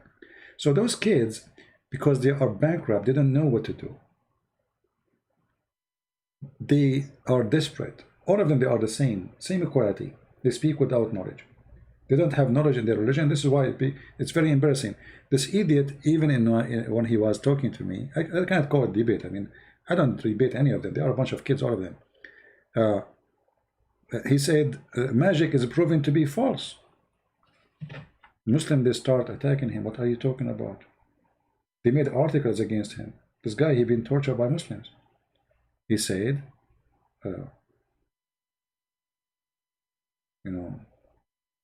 magic is proven to be false. I said, okay, wonderful. Let us show you the Quran then. The second I showed him what the Quran says, he said, okay, Christian Prince, we will talk about this later. I got to go. End quote that he had from Satan. Jesus was losing his mind according to the Bible. Guys, Jesus was losing his mind according to the Bible. and he needed the angels to attend him to end the suffering and the evil desires that he had from Satan for 40 days. So I've exposed Christian Prince on that, and I've demonstrated that from the Bible's New Testament. This is true, yeah. And point number 7, Jesus and Paul did not care at all about body cleanliness. And they even allowed their followers to eat dead and rotten animals. I've also demonstrated that thoroughly from the New Testament.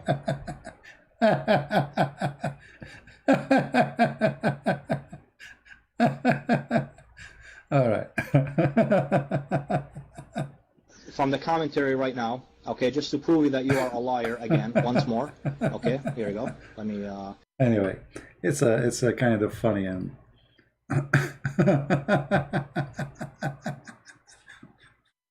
Honestly, it's the best comedy ever. All of them, they are the same, and the only way to avoid to be humiliated is not to talk to me. Like, Shabir Ali, Mimi Hijab, all of them, they are willing to debate anyone, but they will not talk to me. All right. Do we have any Muhammadan want to say anything? Anyone? We can change the topic if you want. If there is anything like you think it's good to talk about. Any Muslim think there's something good in the Quran or in Islam, want to share it with us? See how nice I am? I'm not asking for something bad in Islam. I'm asking for something good. Any Muslim, he have an idea about something good in Islam?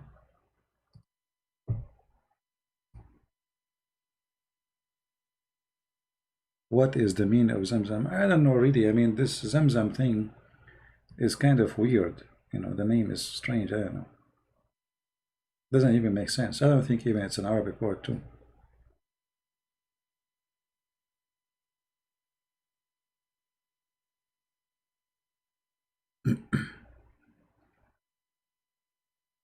Any Muhammadan have anything to say?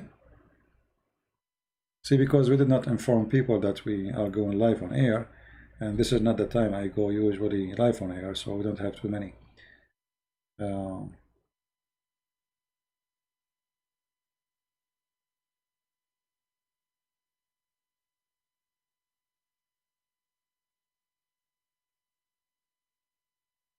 Can you talk about abrogated Medina versus Mecca verses?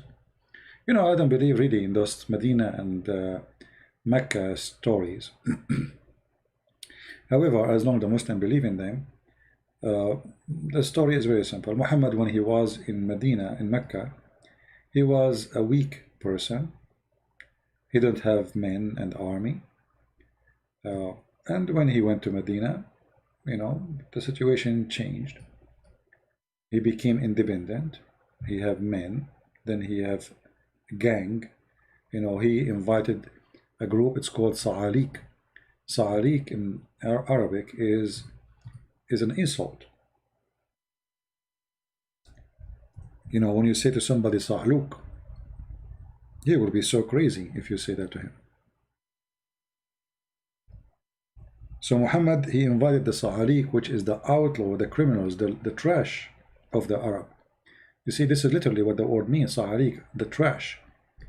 When you commit a crime and you are an Arab, your tribe will trash you. And look what the hadith says. Because Muslim, they might say, where you get this from, that he have Sahariq. Let us see the reference. It says here, Muhammad, he said, أبشروا يا صعاليك العرب يا معشر صعاليك المهاجرين. You see it?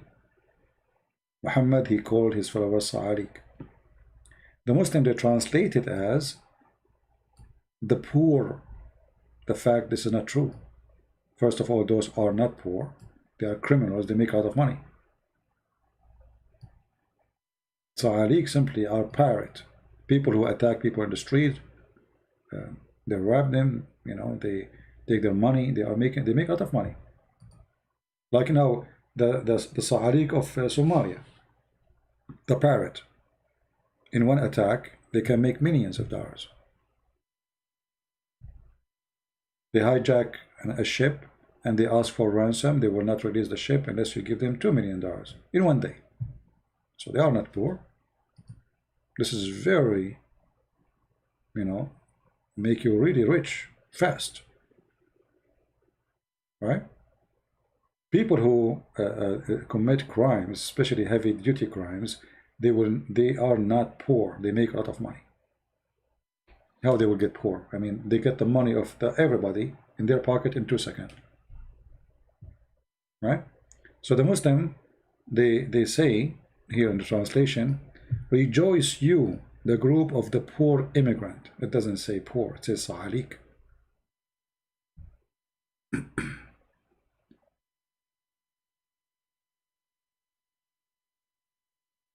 Yeah, they are homeless, but not in the word of meaning homeless, you know. They live, they are the cast out members of their own tribes, which means they are a mix of people from different tribes. But all of them, they share one thing. Their blood is for free, which means anyone can kill them. They are wanted. So, let us say I belong to a tribe, and I killed somebody, or I raped a woman, or did something. So, in order for my tribe to avoid the revenge of the other tribe, they wash their hands from my blood.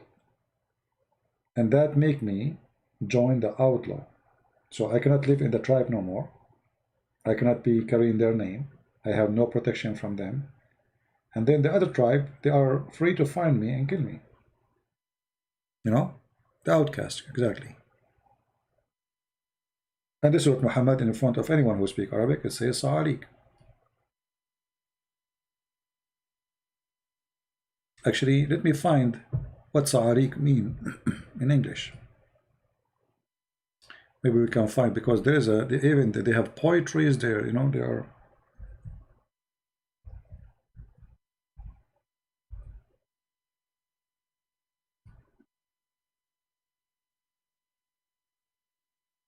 Here we go, we found them in Wikipedia.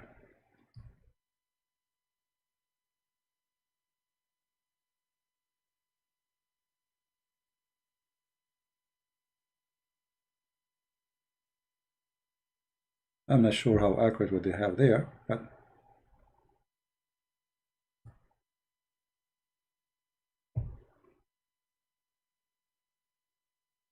where mostly individuals have been forced of their tribes who lived on the fringes of society.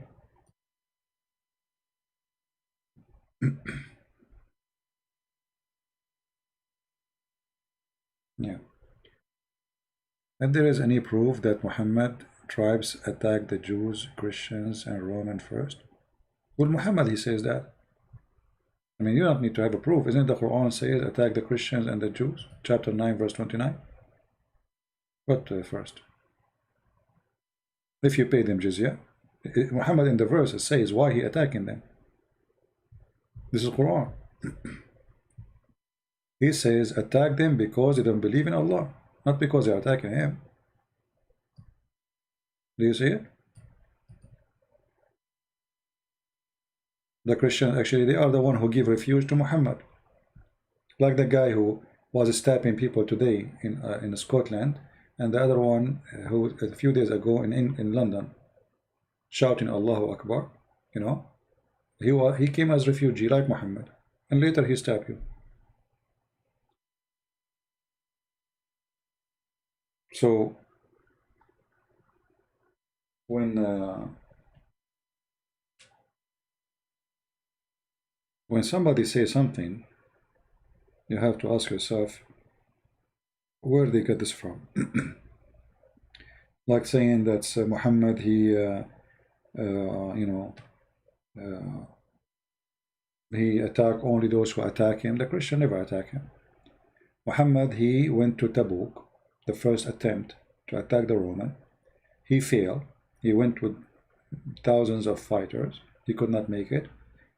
And then he sent a letter first to the king of the Roman in Jerusalem, convert or else Aslam to Islam. Even the Muslims agree that he sent that. It's in the Bukhari.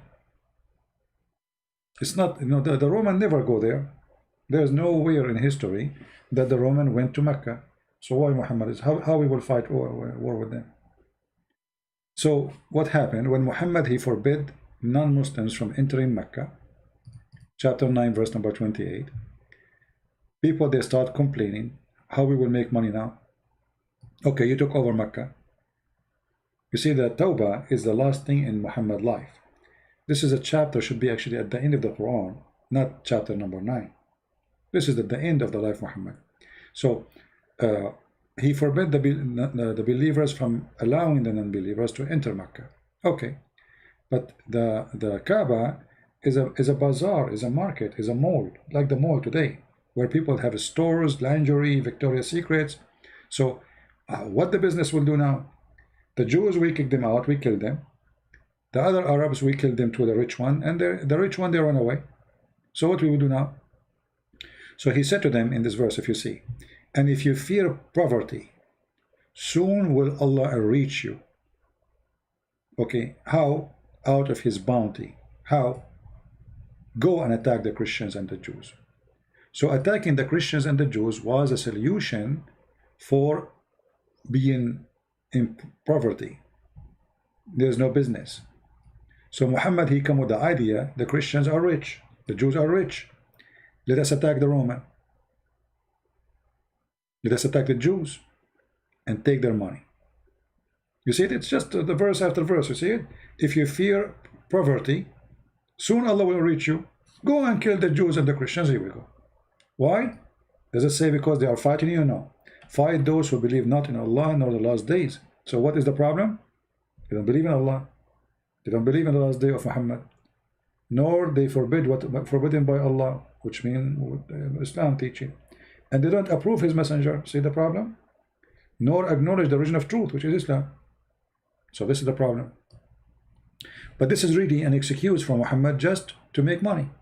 This is why he says, if they pay you, let them live. How come? What? So we can bribe Allah? If we pay Allah, we can worship Jesus? You see here? It's a business. Is it clear? If you pay, you live. It's a gang. Muhammad, we just were talking about the outlaw, right? It's an outlaw gang, and he is the leader. This is why the Muslims themselves, they accuse him of stealing underwear. Have you ever heard of a religion, the companions of the Prophet, accusing the Prophet, which is the best of them, to steal clothing? And the clothes itself is a theft too, because they are fighting over what is stolen already, you know?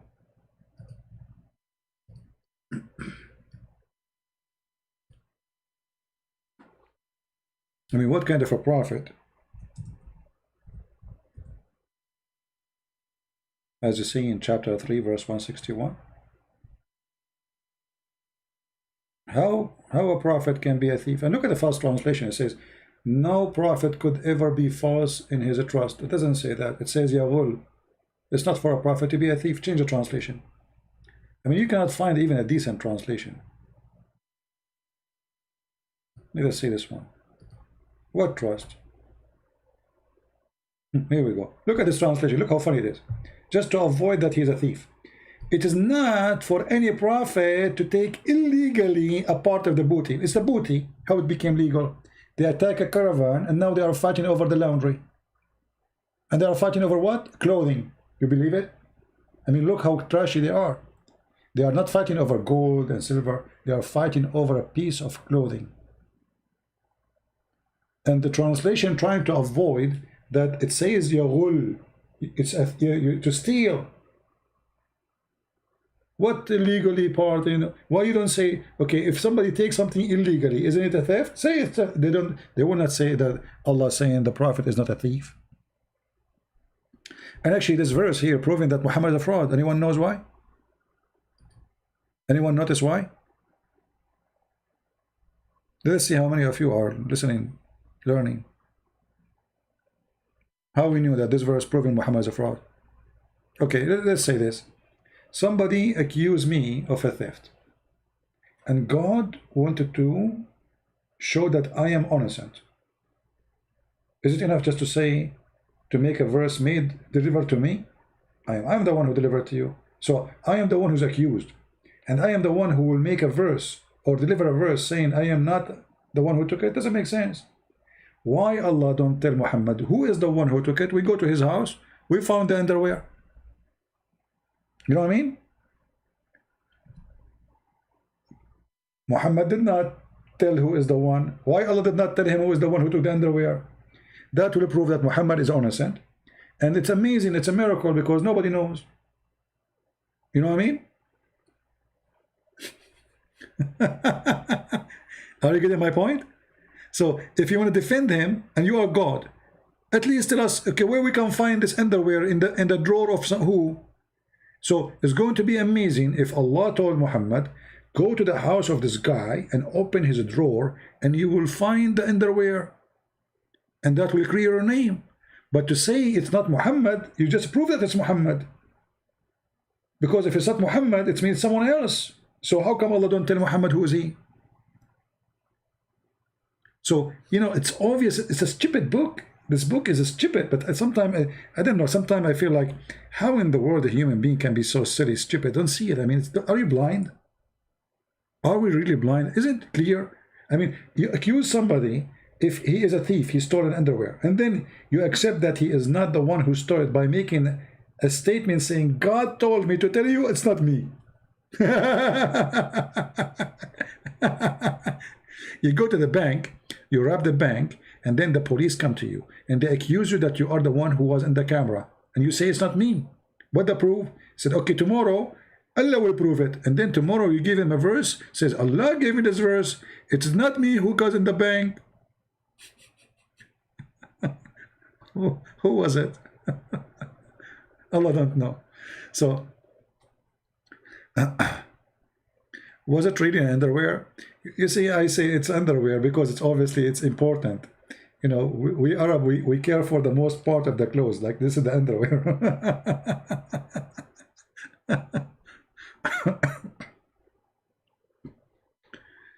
Oh boy.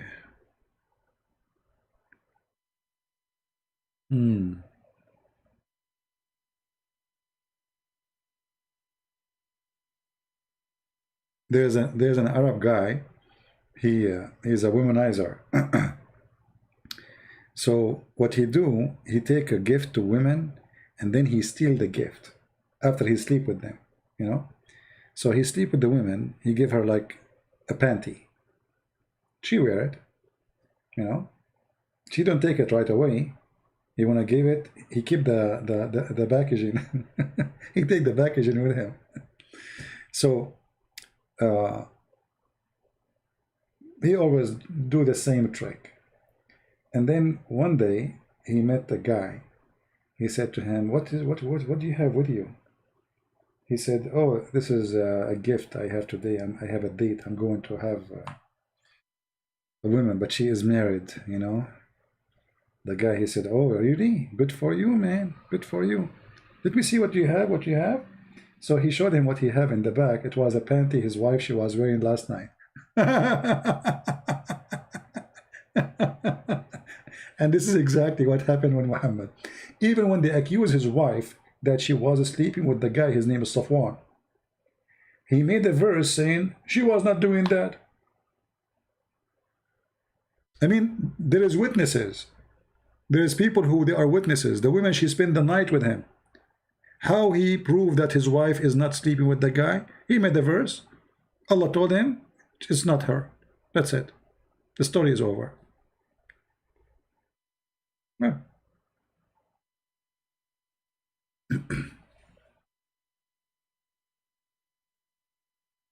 Yeah. Anyway, did we have a good time today? Now tomorrow, supposedly, I have a early morning program. Maybe I should move it to Sunday. What do you think, guys? Actually, today we are Saturday. You see, I'm not counting time. Man, oh man. I hate you all because of you. See, I'm imagining now it is Friday. Like Muhammad. Yeah, tomorrow is Sunday. I don't know. Okay. See, I don't like to go and speak about Muhammad in Sunday, actually. Maybe I should have changed the time to Monday. Leave Sunday holy.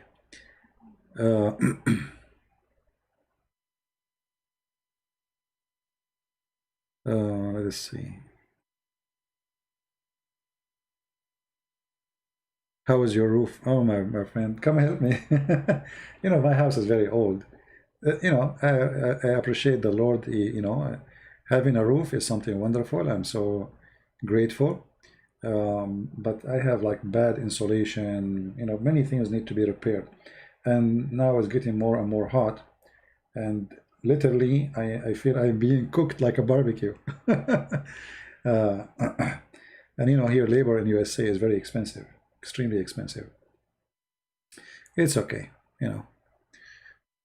Slowly, we make things work. No, I think I will change the time from tomorrow. I supposedly I will do it tomorrow, but I think I will change the timing. Let us see. I will change it to different time. Yeah, I will make it Monday, the same time, Monday morning. All right.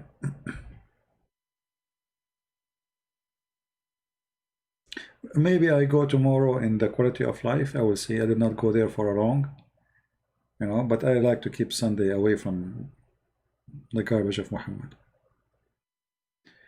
Hey, how are you? Bam, from South America. Where from South America? Which country? Actually, I order a fan for the attic.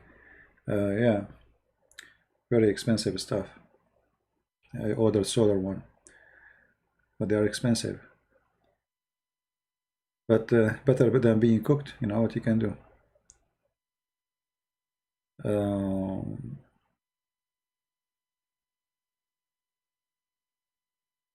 I am a person who like actually to do work by my own hands.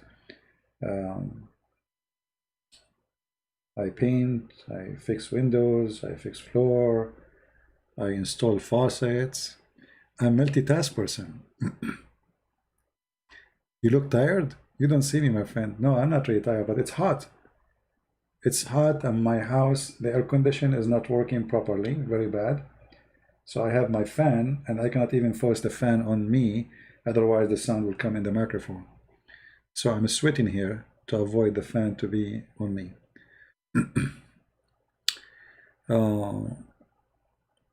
Well, I'm not the one who can translate things. You know, there's a person actually. See, many people, they ask me to translate and they text me in Skype. If you want to text me in Patreon, because in Skype I have thousands of texts. I cannot read it all. Many of you, they text me there, they think I'm going to read it. I cannot. If you open my Skype, it's impossible. You know? Yeah.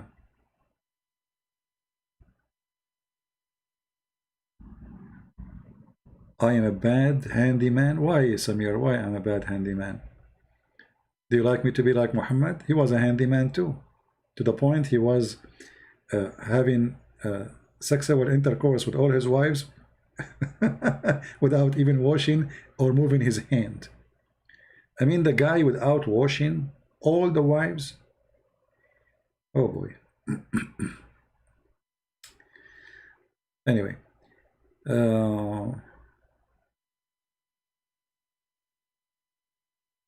Yeah, but those portable, they are expensive, and actually I bought small one, but it's useless. You know that the temperature here goes really high, very high. So when it goes like in the middle of the day, the temperature is like an oven.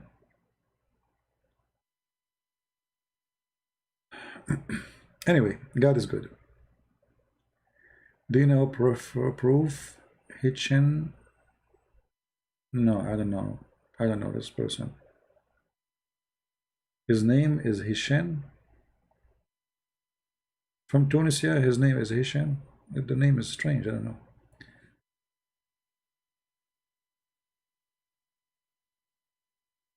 Yeah. Anyway, don't worry about me. Everything is good. God is good. You know, always see the what happen always when things, let us say, you might think that things is going like bad on you, or there is something is really bothering you. I believe that everything is for our good. For life, it's if we became so spoiled, we became spoiled, whatever the word means. You know what I mean? You will notice that people who have a lot of, let us say, things is easy in their life, they don't enjoy the taste of life. So I don't really mind. I mean, God is good, and God make you feel the value of having a roof over your house, over yourself. I mean, there's people sleep under the bridge. There's people we're talking about air condition. There's people they never saw a fan in their life. So we always should be appreciating what we have, and life sometime bless us with some difficulty, because difficulty make you really feel the good you have. You know, when a person is born and everything is easy, let us say you're born from a rich family, villa, swimming pool, blah blah blah, you know, okay, you don't know really, you don't really enjoy what you have because you have it for granted. A poor who bought for the first time a little tiny TV is way more happy than you living in that villa. For you will be more grateful, and this let us say the secret of being happy is to be grateful. The second you start being ungrateful, you have no happiness. That's it. The piece of a bread on your table, you throw it on the floor. A person is grateful. This is his lobster. It's tasty. It's bread. Beautiful. Thank God. But because you're a person who is not used to be grateful, this is why you see most of people who commit suicide are very rich people, not the opposite. I mean, how in the world somebody is a famous actor or making millions, he commits suicide? How you do that? Because their life became useless. They have everything, you know. Struggle is very healthy, can make you stronger. It strengthens your mind, because always you have to think how to improve your life, and that will make you even work harder, especially if you have people who you love. You want to make them happier. You will see a poor guy, he go work hard to make little tiny salary so he can buy little toy to his daughter. And when he grab it, it's like he got a treasure in his hand. It's like he just bought his dream. A spoiled kid in a rich family, you buy him every day a toy. He is unhappy, he is complaining, he don't do good in school, he don't like people around him, he is lonely, I mean, you will find all problems in the world is in the head of this child. Because he did not learn from his family to be appreciating what he have. Appreciation is the key of happiness. A person who don't appreciate, he don't deserve what he have, and he will lose it. You know what I mean? Appreciating a man you have, a woman you have, a child you have, appreciating a little roof you have in the top of your head, you know, appreciating that you are healthy, even having teeth. You know, people don't appreciate their teeth until they lose them. That's the truth, you know. I mean, we grow and we became old and etc., and we have them for granted in our mouth, right? Until we have pain, and then you will notice that how important it is to have healthy teeth. You know what I mean? Even that having teeth, like many, there's people, they are born blind. They don't even know. When you say the mountains is so beautiful, the trees, the birds, the green, blue, they don't know what is that. So imagine yourself, you don't even have eyes. So if you look at what you have, you will notice how lucky you are, even if you think you have nothing. Because what is nothing for you, it might be a dream for someone else. There's some people, they cannot walk. There's some people, they cannot move their hands. There's people lost their sight. You know, things around you. I mean, life is full of stories. And if you are a person who will not learn how to appreciate, you will never live happy. Yeah. You almost lost your teeth last week. You did not do the laundry to your wife. See what happened? You said last week. That's mean you are doing laundry every Sunday. I got it. So last week, I don't know how to read your name. It's in what language? Last week you did not do the laundry, and your mother-in-law, she, you know, okay, you deserve it.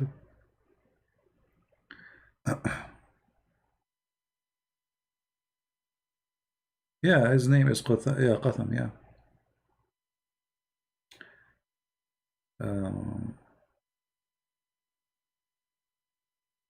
All right. Do we have anything else? Yeah, my advice for always appreciate what you have, otherwise you will lose it. And mostly, sadly, people don't appreciate until they lose what they have. It might be a man, it might be a family member, it might be a friend, it might be even, you know, a part of your body. You know, this is the nature of a human being. You know, you might live with, like, let us say, you have people you see every day, and you think they are not important from your life or in your life. You will not know really how important they are unless you stay away from them. And if you do not even remember them, that means obviously they are not important. But if you really miss them so much, that means you really, really need them. They are a very important part of your life. And that's what happened with many of us. Like, you know, you have a child, you humiliate him, go find a job. You know, when I was in your age, you know, just don't be tough with your children. Give them a chance. And be a hand for them, not against them. You know, all of us, we go through time when we are lazy, maybe, or we are not being successful, or not even thinking right. So don't make it worse. The one who needs you, he needs you now, when he is not successful, not when he is successful. So you should be easier with the one who is not successful when he is not successful, not the opposite. Usually we do the opposite, and then we lose someone important for us. Be smart, don't be a fool, right? Take care of your kids. Don't put too much pressure on them. Try to direct them without losing them. It's like, you know, sometimes, you know, when you put too much pressure, you have a screw. You think it's loose, and you want to tighten it so hard so it's going to be strong. But if you tie too much, you might break it. So you have to know when is the limit, when to stop. And this goes for everything, even for you. Sometimes you want to be tough on yourself. You have a limit. You have to know where and when to stop, otherwise you will be broken. All right?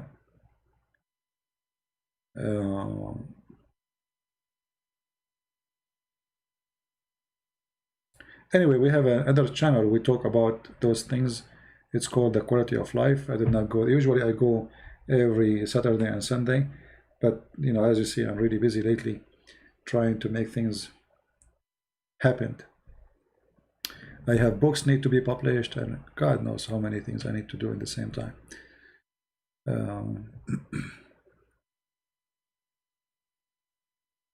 Okay, let's see.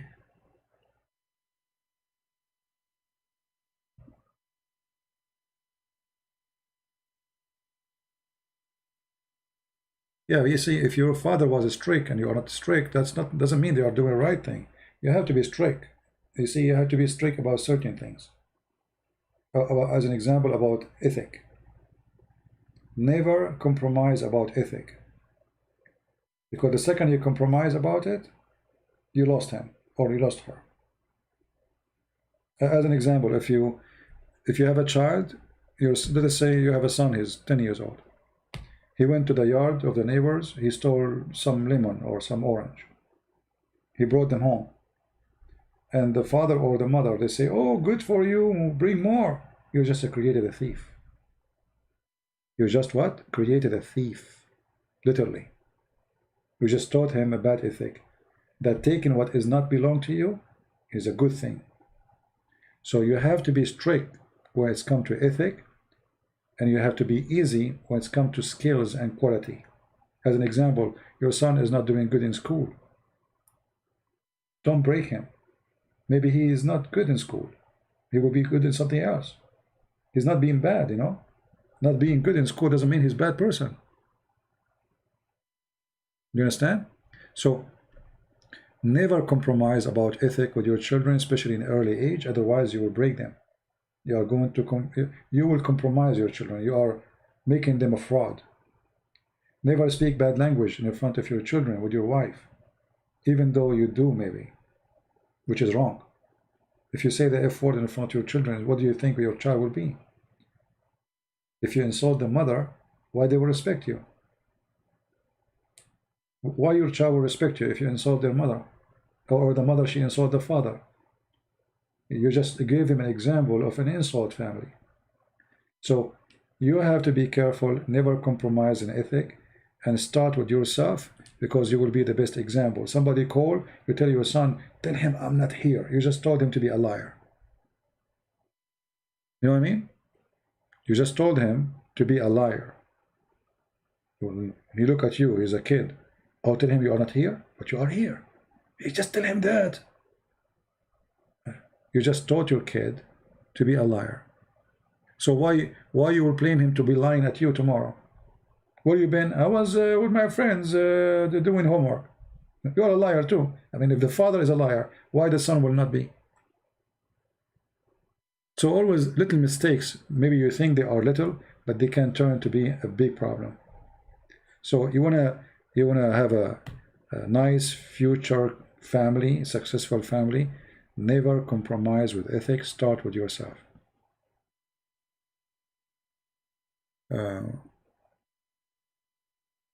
As the Bible says, from their fruits you shall know them, right? Your son is a child, he's innocent, he don't know. So you are the fruits. You see the tree, you are the tree. He don't have a fruits yet, he's a kid.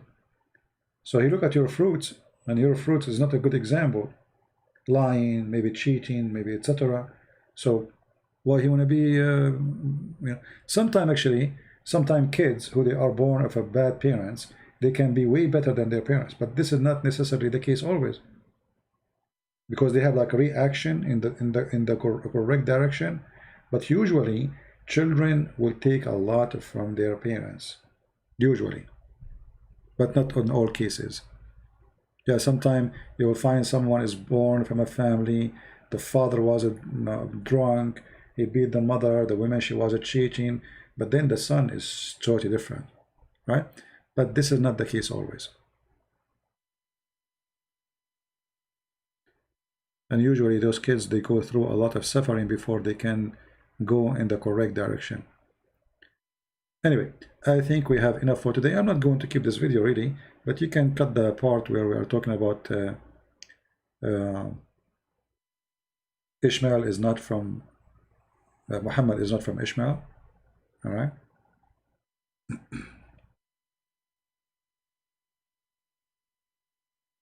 Yeah. Like what we see from our idiots surrounding us.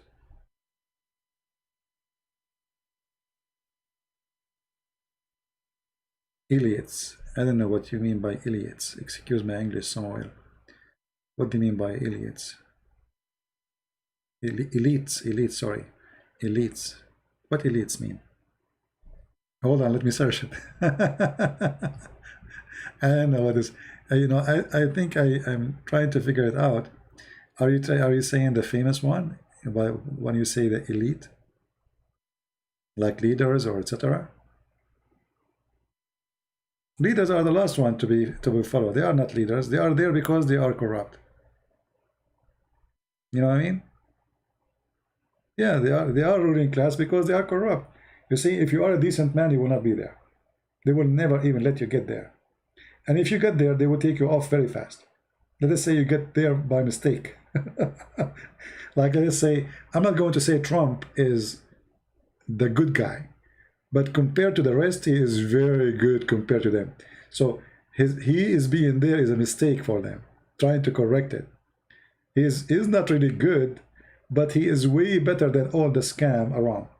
So they will try to take him down as soon as possible.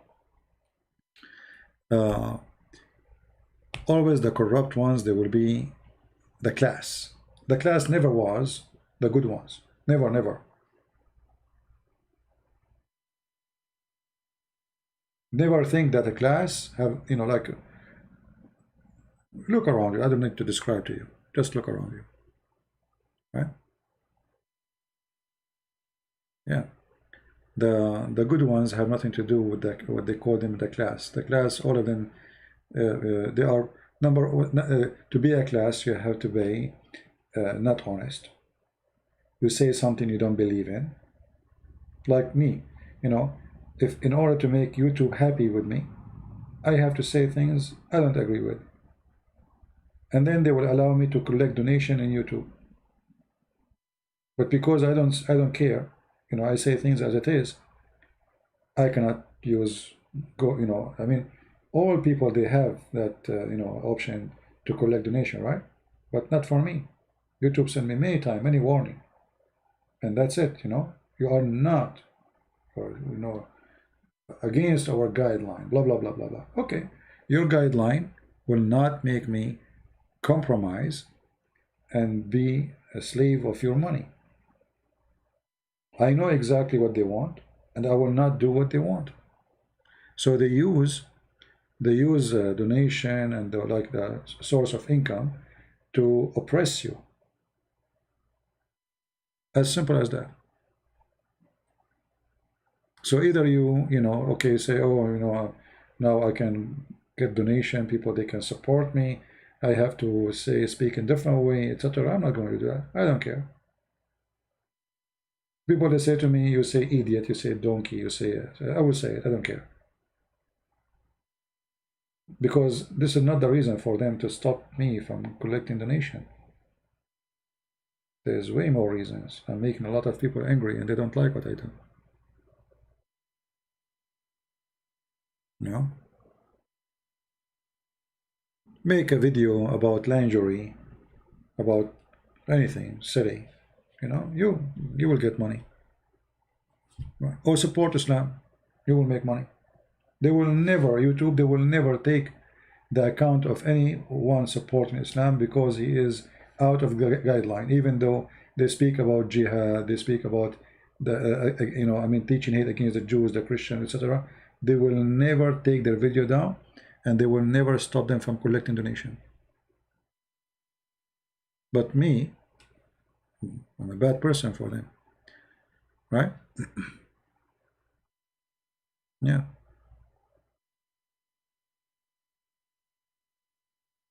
And actually, that's why I don't keep my videos in my channel. Don't you notice? I can't even keep my video for a few days because they are all over me. Each time my account reach 100,000 something, they ban me.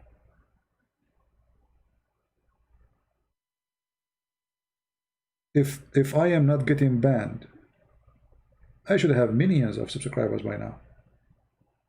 Imagine if I have all the videos still in my channel and all the subscribers, they are, I mean, endless number of people. But they will not let you grow. If you are a Muslim and you have 2 million subscribers, they will never, I mean, all the videos, there's each one of those videos, they break copyright, they, you know, they teach hate speech, Even they play videos of Al-Qaeda, songs for Al-Qaeda, still they stay there.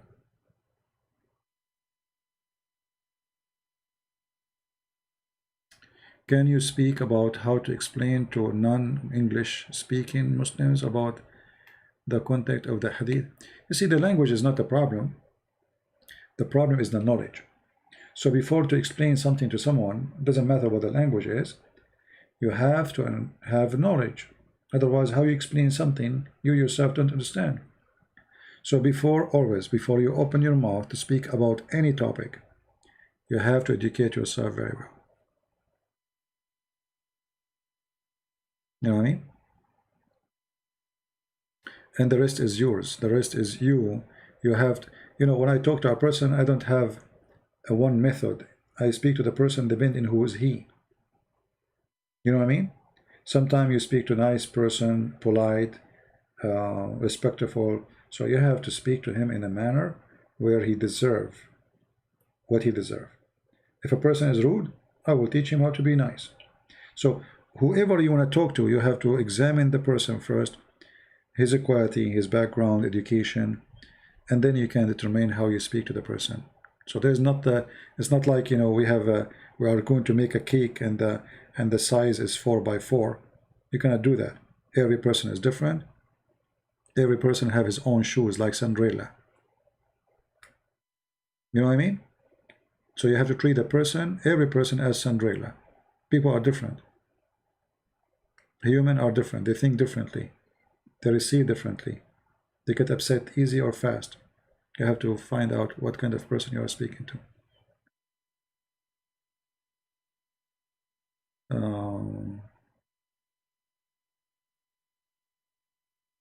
All right. Anything else, guys?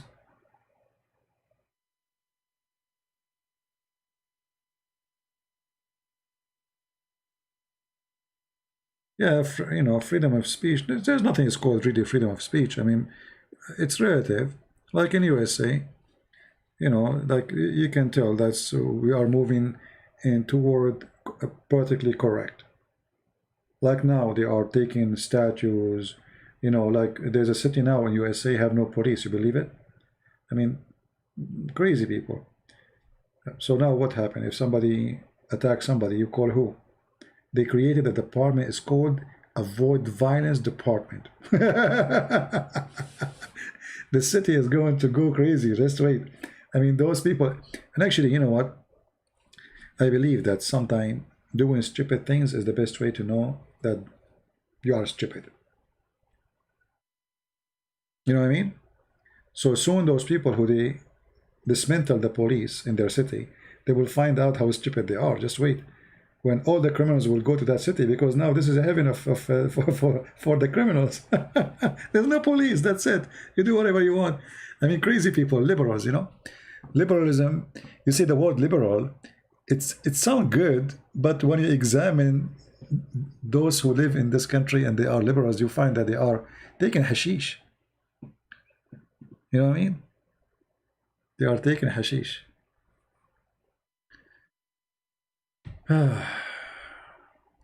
Yeah.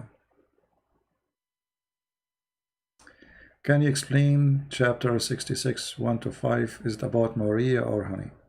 My friend, do you think really God will make a verse about eating honey?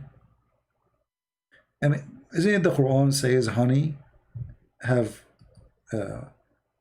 like benefit from it? So, you know, the story is about Maria. And even the Muslims agree. In their books it says about Maria.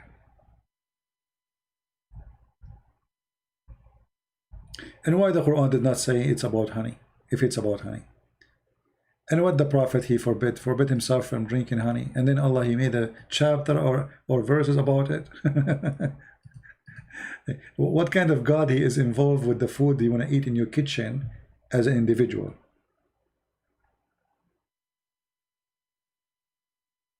And there is no single hadith says that the Prophet he ordered or forbid honey.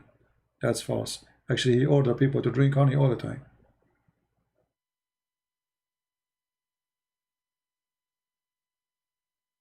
Yeah, that's why we say, you know, talking about compromising, The second you start compromising, you will keep going compromising forever. I remember when Obama was a president, they start saying happy holiday. I say Merry Christmas, Happy Easter. They say happy holiday, I say Happy Easter. You know, you like it, you don't like it, it's Happy Easter. So I don't care who is the president. Trump come, Obama go, who care? Never compromise. Never say what they like you to say. Say what you believe is the right thing to say.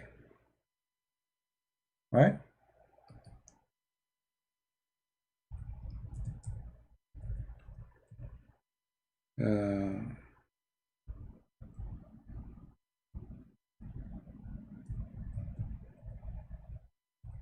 Actually, this is my problem with many people, you know. Even when I start teaching about Islam, many Christians, they go against me.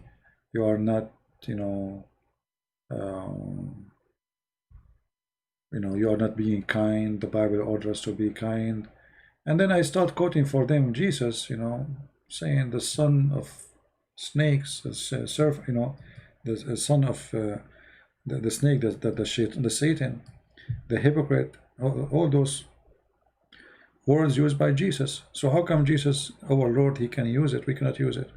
Hypocrisy. So they want you to be without teeth, you know, and all of them, they quote for you. If somebody hit you in your cheek, give him the other one. That's it. This is the only verse they knew in the Bible, just to make you. But this verse is not really what it's meant to them. The Bible teaches not to be evil, not to fight evil by evil. Beating a person who did beat you is not going to fix the problem. Call the police. In the time of the Roman, there was a law. If somebody beat you in the other cheek, in this cheek, you go to jail. If you beat in the other cheek, no. It might be funny law, but this is the law. So use the law. Use the law. There's a judge, there's a government, there's a police.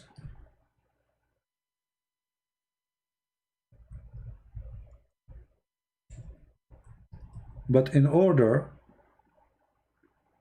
to control you and to make you subdued to the devil, they try sometimes even to use the word of God to make you no one.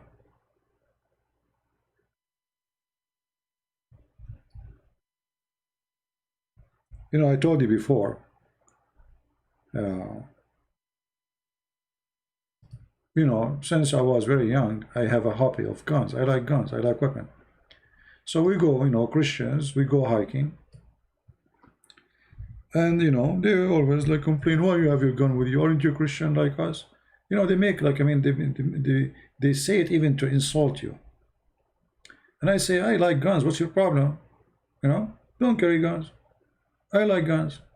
We are going in the wilderness, and why I will not carry my gun with me? And you know, one day we were going in the middle of nowhere, and I start hearing the sound of the beast, the wolves, whoa, you know, and they get terrified, get so scared. And you know, it's getting dark, and then we start seeing the eyes of those wolves. You know, if you don't know about like, if you've never been in the desert or going hunting, animals who eat meat, and at night their eyes reflect like a green, or let us say shiny green. The one who eat grass, their eyes red, the reflection will be red. This is how you know if this is a beast or it is maybe a goat, you know. So the second they start hearing the sounds of those animals and they start seeing their eyes at night, suddenly all of them, they start saying, you have your gun with you, right? Is your gun with you? What happened to those people? They were making fun of me all the time. Why you carry your gun? Why you have guns with you? We are Christians, we should not carry guns. Who said if you are a Christian you cannot carry a gun? Where do you get this from? So they've been taught that we as a Christians, to be a Christian is to be a person who don't carry a gun. That's false. Jesus himself, I said to them, you know, isn't Jesus says the one who don't have a sword, go and buy one? This is where he says that. They never heard of the verse. Because what they hear in the church, Jesus says, the one who beat you, give him the other cheek. So the second they start hearing those animals, they get terrified. Suddenly, all of them, they are holding me from my both hands. I got even, okay, we know, hold on. Stop holding my hands. If I get it close to us, how I can shoot them? I can't even move. You know, they are terrified. And then they said, you have your gun with me, right? I said, yeah, but I have one bullet. They said, what? One bullet only? Why you carry the gun with one bullet? I was joking. What one bullet? Why you carry a gun with one bullet? I said, what I will do? You guys, you don't like guns, so I carry the gun with one bullet. One bullet. So they were, I mean, at that moment, I was really happy because I showed them how stupid they are all those years. They are making fun of me carrying a gun. Now you need it. Now you need it. You know? And you should see them around me like they are like, you know, like chickens. Suddenly the wolves who was saying, we do not need guns. You know, what happened to that big guy who don't need guns? You know, suddenly you have your gun with you, right? You have your gun with you, right? I said, yeah, but I have one bullet. One bullet only?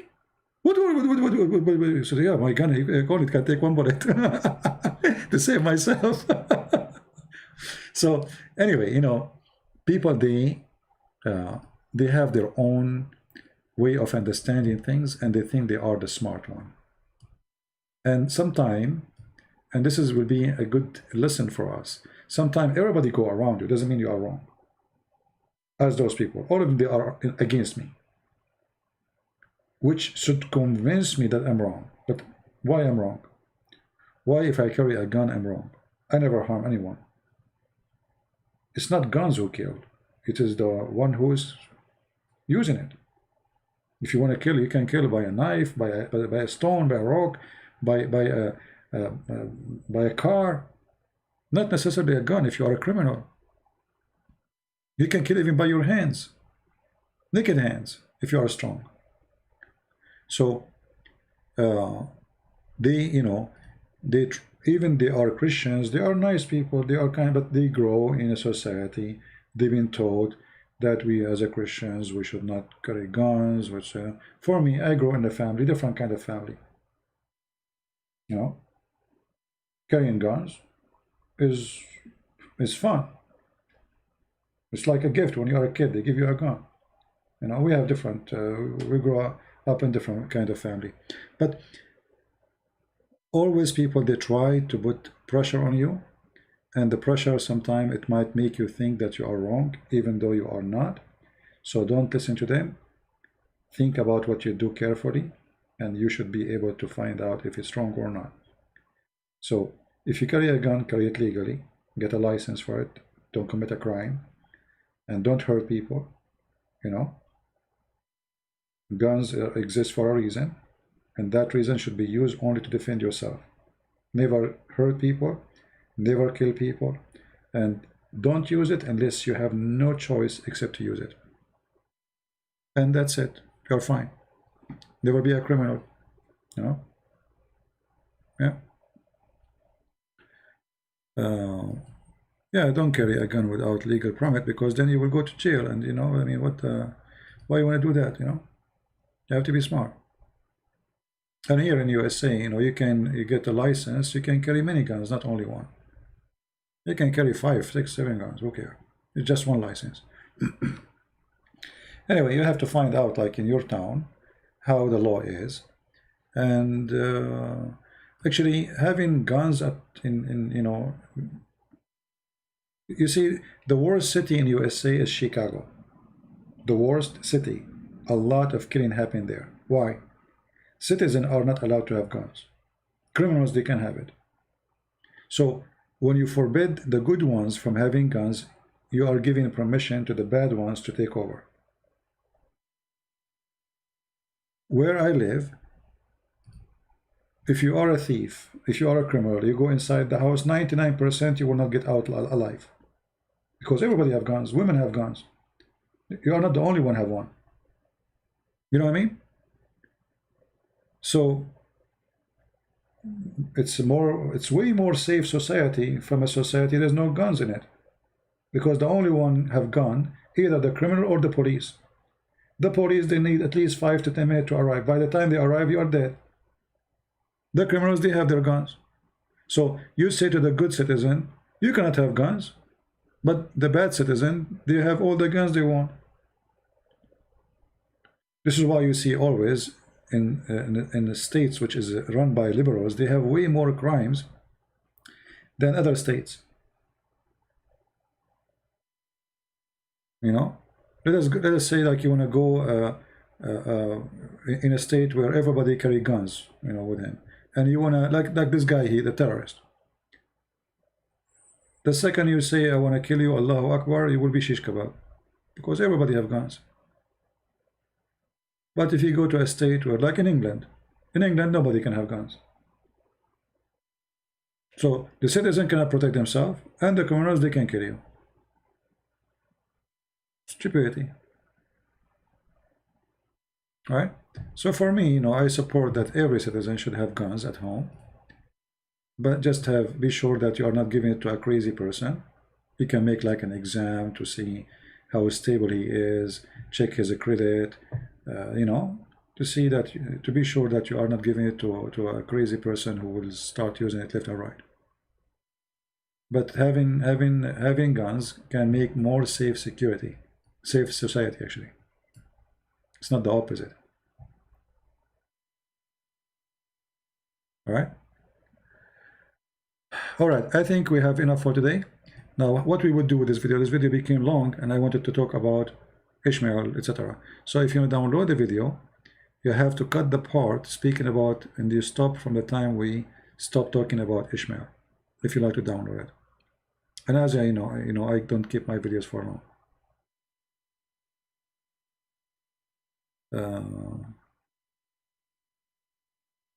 As a lawyer, you had a permit to protect yourself. Okay. Well, here you don't have to be a lawyer. You can have it wherever you want. You can have. There's a guy he used to come to my chat room. Once this guy, he, we were talking about guns. So he said, "Do you want to see what I have?" I said, "Sure." I mean, this guy, he have like, I don't know. I was like, what do you have there, man? The guy, he have M16. He have, I have AK-47, Kalashnikov. I mean, this guy, he have this is not right. For me, I don't believe this is right. I mean, why you need to have all those guns?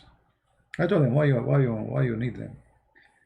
This is a lot. This is not for one person. This is just for somebody when I go for war, you know? What you need is just something to protect yourself, and don't waste your money, because too much weapon and you will not need it anyway. It's a waste of money. If you have extra money, give it to the poor. All right. Anyway, I want to say thank you guys for being here. I will change the timing for broadcast tomorrow. I will make it Monday. Because tomorrow is Sunday, so it's not right. I don't want to talk about Muhammad in Sunday. So I will hide this topic here. I will recreate the topic again later for Monday. All right. So I want to say thank you guys for being here. May the Lord bless you all. And I hope we have a good time. I pray that all of us, we will be safe with this corona and all the evil things around us in our life. We pray for your family, your children, for your beloved one, and even the one who hate us.